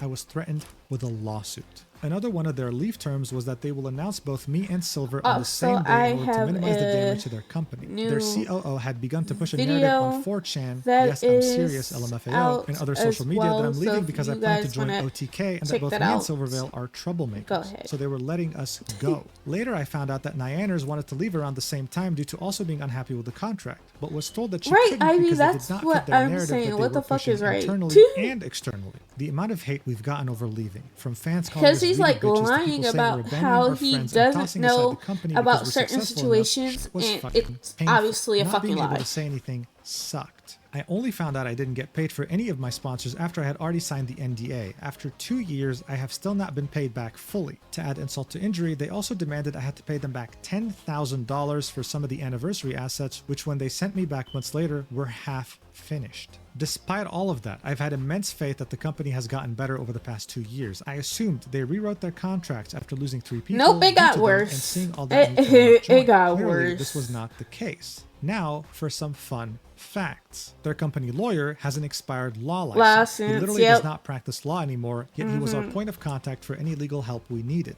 They actively pitted us against one another during my time there and compared our success to others. They tried enforcing streaming schedules so that our viewer count would look better due to less overlap. They would always shit talk other VTuber agencies. They literally would spend company money to get a tiny dig at them, especially That's Hololive. so insane. It literally lived rent-free in Gunrun's head. They were convinced Hololive was over when they sent Kason and Nazuna. Our previous talent manager got ghosted for 6 months by Gunrun, told not to do any work for us, and then got fired for not doing anything. During this fiasco, we weren't able to get any assistance. Mountain Dew got reprimanded for being creepy to us. Yep. Lol. This got was told the not to message us privately. tweet that I kept mentioning. Yeah. That Mountain Dew guy, yeah, he was doing some shady shit, being a creepo. Yep. That was the guy that I was talking about. I was just talking, they're getting it mixed up with like different things. But yeah, I have proof from other was streamers attending VShojo's IRL parties that Mountain Dew would actively shit-talk me after I left the company to paint me in the worst light imaginable. Don't know why you're acting innocent on Twitter pretending you weren't aware of anything. Can't wait to see all the shit that comes out about you because there's loads, but those aren't my stories to tell. Thanks for reading, and thanks to those who stuck around between then and now. Thank you for giving me, Silver, and Neon the benefit of the doubt when we needed it most. So, yeah, this was insane. Many of the top streamers in the space would react to this with complete and utter shock. Bro, I was caught completely off guard. Holy shit. I could have never in a million years expected that. And this caused Mountain Dew to be community noted on the post he had made tagging Gunrun, with it saying this user was also included in many of VShojo's mismanagement issues and has been called out for harassing talent. Ooh, what's going on? Why am I stuff tweaking like that? What? Nyanners would further confirm what Vey had said, saying Mountain Dew had the audacity to talk shit about you to my face at a party the year that we all left. And damn, that's some kind insane. Of conniving, what the fuck? Mean girl who was in my ear and manipulated me into leaving VShojo just because you wanted me to join OTK because her boyfriend Soda is part of that org or for some personal gain or some shit. He got uncomfortably close and up in my face and was like, come on, I know the real reason you left. I know it was because of Vey. She talked you into it, etc. And it was infuriating. I know he spread that same shit to other staff, talent, and other industry people. Seeing one of my closest friends get dragged through the mud like this for years was awful. You did absolutely nothing wrong and had so much shit flung at you just because they wanted to push a narrative to protect the company. For him to act like he's completely blameless is insulting. He is a creepy motherfucker, and there's a lot more obviously, but a lot of it is also not my story to tell. Absolutely. Yeah, that's so wild. Fucking now, Dean, a lawyer like, that's actually certified, specialized in content creation, would tweet this out after Vey's tweet, saying VShojo has not officially filed bankruptcy. They have not dissolved. Contracts are still in place. NDAs are still in place. Please review contracts before you say anything on the matter if you have signed anything at all with them. But then Vey, whether aware or unaware of that tweet, would still tweet this out saying, they'll have to steal from another charity to sue me alone. A VTuber by the name of Cayenne. Oh my who's a God, I corporate love her. accountant What IRL, the hell? would That's what I'm quote tweet saying. Gunrun's They, botched like, apology saying, "I'm a too corporate broke accountant to IRL. You do sue, not misspend $11 but, million, like, and you do still, not mistake be charitable very / talent careful. earned gains as company funds. Go about This is it very textbook embezzlement. You should cautiously, be in you cuffs." know. And speaking of those $11 million, safe. this was seen as a genius move back in 2022. But the industry insiders that were very doubtful that VShojo was making money and that they could pay it back in 2023 were mostly thinking this way because they weren't working with a private investor, they were working with venture capital, a form of fundraising that had zero flexibility. They wanted their money back, period. And they sure as hell were the last people to understand what the hell VTubing even was to begin with. We would then get more insight into how much VShojo was struggling from a Japanese commodities trader, saying, "Unfortunate situation, but just remember, Kat, who is a friend of his, was offered $2 million to buy the whole thing, but obviously the operation was so unprofitable, Kat said no." I don't know how it ended this badly, but going through the financials, to be honest, it just looks like a team that never ran a business before. Kat was always a supporter or donor of VTubers and was interested in investing in them. A friend of mine was the largest investor in VShojo, RIP, $0, implying that he had lost all his money. Maybe the loan the company took legally required them to be paid back first before the 500k stream donation go through to Iron Mouse, not sure. Still believe it's a terribly ran business rather than fraud, or at least I hope. So as early as June 21, 2025, VShojo was selling itself for $2 million to an investor. This was the amount that they owed to talents and loans. Bear in mind, this is a company that had taken an $11 million loan and had some of the best talent in the entire VTubing industry, hell, the entire entertainment industry. They were valuing themselves at $2 million. Incredible. This really showed us that they really had no idea what they were doing with the business, and would only get more glimpses as to how badly they ran the company when even more people would speak out. One of them being Camilla, a well-renowned VTuber in the industry, saying, "I want to start by saying that the severity of my experience isn't the same as what others went through with Gunrun. Just wanted to share this tidbit because it affected a lot of my friends, including me. In 2022, I applied for VShojo. I applied under my past life, so her past VTuber identity. VShojo at the time prefaced that they were looking specifically for smaller streamers. I thought I'd give it a chance because I was a very small one at the time. I auditioned. I passed. I received an email saying that I would be moving to the next stage, as well as some of my friends. I and others were so excited to have even passed the initial round. That alone was something to be proud of. We filled out the next part. This mainly contained more technical questions. What's your schedule like? Are you good with handling technical difficulties? What kind of streaming equipment do you own? Etc. Submitted that and, well, got another email back. I made it to round 3. I was so happy. I know I wasn't fully accepted yet, but it was still a nice feeling. So I waited. I waited a few days for the next step. A few days turned into weeks. A few weeks turned into a few months. Nothing. I would frantically check my email almost every single day waiting for something. Eventually, I let it go. They moved on without a word. I was sad, sure, but more confused by the sudden disappearance. A year later, I started growing as a streamer. I met so many other VTubers and learned a lot by being around them. One day, I was chatting with a bigger VTuber and eventually, the topic of VShojo came up. They told me they auditioned the same time I did. She made it to the final round, but they rejected her and the finalists last minute to hire someone they already knew. And these VTubers were given hush money not to tell anyone about it. The girls were devastated, just like the rest of us who got dropped without warning. So yeah, thank you for wasting everyone's time, I guess. Oh, and one more thing before I forget. You have no idea how many times your talents called me in tears, suffering due to your neglect and the way you constantly mistreated them. They weren't getting paid, they weren't getting responses from you for over 6 months, and other heart-shattering moments I can't share yet. Is this the treatment you give to those who contributed to your success? No one as sweet and hardworking as them should have been treated like that and stolen from. Have no fucking money. I hope they get sued the fuck out of by everybody, bro.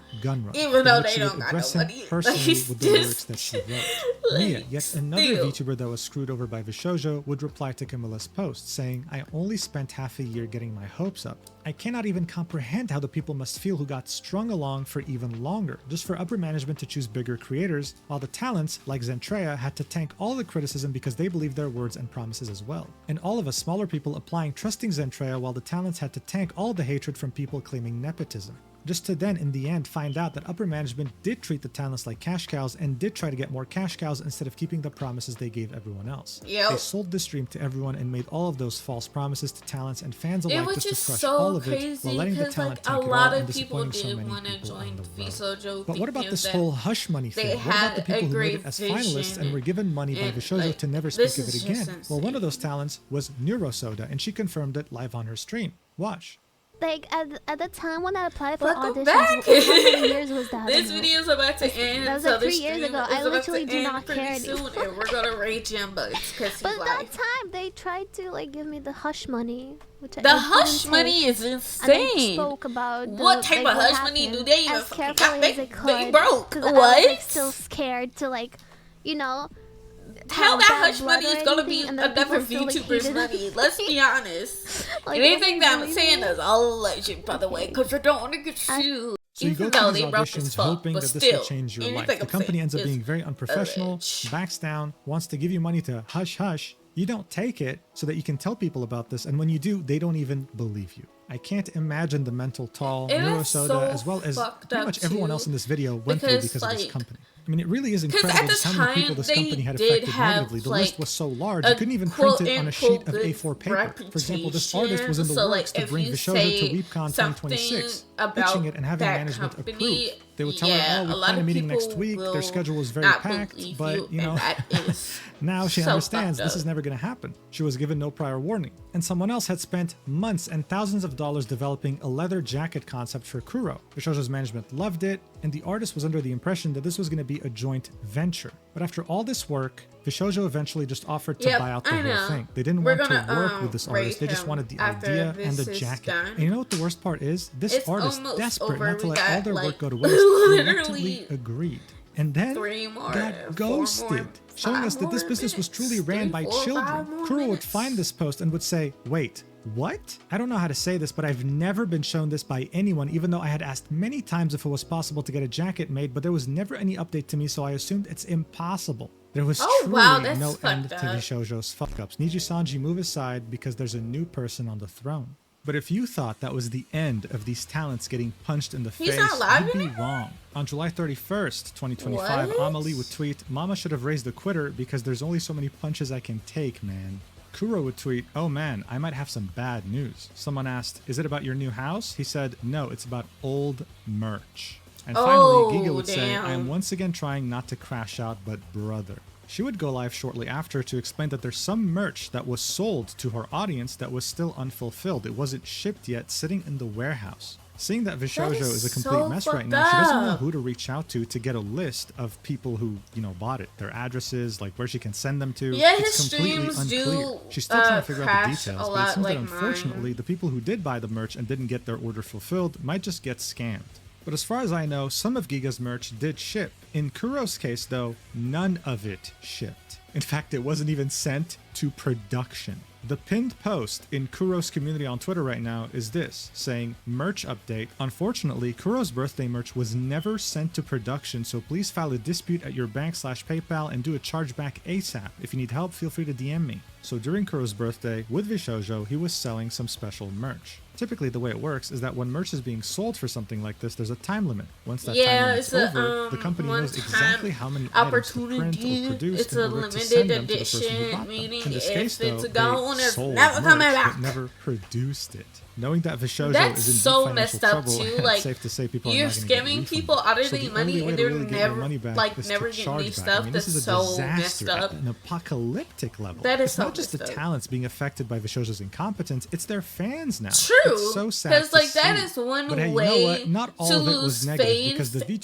community in was able to take this people that you extremely negative watch situation if you and turn it into a get very scammed out of positive your one. money Iron Mouse was officially because of indie their again. damn And her merch. Tiltify charity fundraiser, in barely just over a day, it had reached over $1 million. Hell With the yeah, Immune Deficiency Foundation themselves Mousy! making a tweet She saying, did her "I'm not damn crying, you're thing. crying." Thank The you campaign to everybody at the that end of July is donated. currently sitting Hell at over yeah. $1.3 million raised, and it was so impactful, not just to the VTubing community, but pretty much everyone who had heard about it, that the CEO of the Immune Deficiency Foundation had made a video thanking Iron Mouse and her community for everything. I mean, this is just incredible, very wholesome. Everyone coming together was just an amazing thing to see. Look, this VShojo saga is probably the messiest, craziest thing True, I have it ever really covered on is. this channel. as the biggest disaster that's ever occurred in the VTubing space. So fucked and up. ironically enough, the new era of VTubing wasn't actually created with VShojo, it was created with the end of VShojo. I personally completely agree with Sayu's tweet, in which he says, I said it yesterday on stream, but what's happening in the VTubing space right now is reminding me of the Machinima MCN days, sounding like old man Sayu.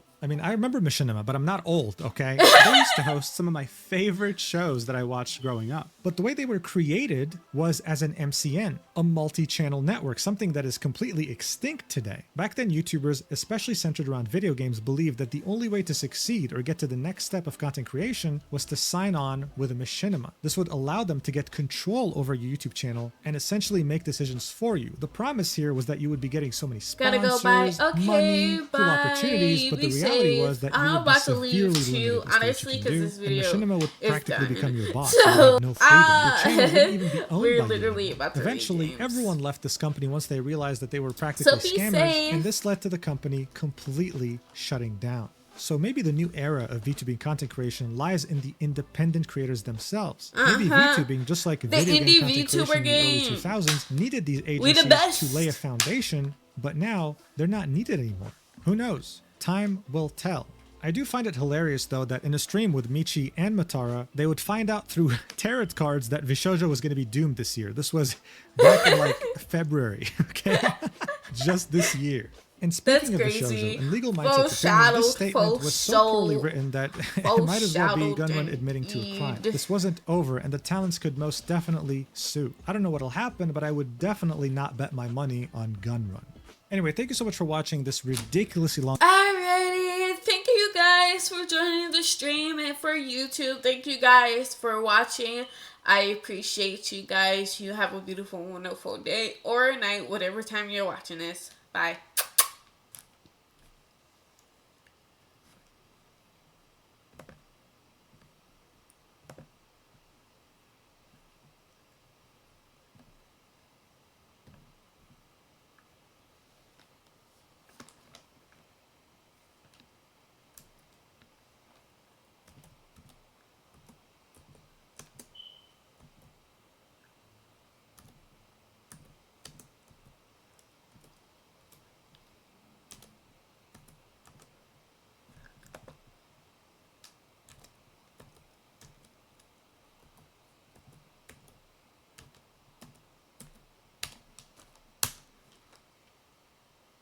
In and out, bitch.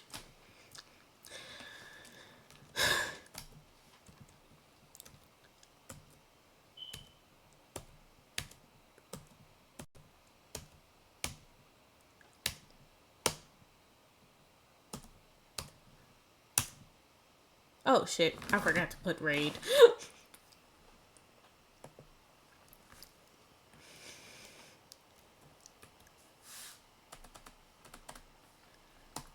It's a hard night life for me. It's a hard night life for me. I'm fucking up on this shit so badly. I got to go.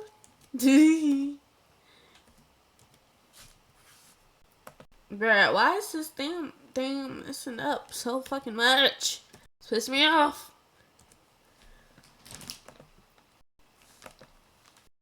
Raid. I'll be back to do this damn raid. I gotta go.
a lot of things. First off, Garth, did you tell him about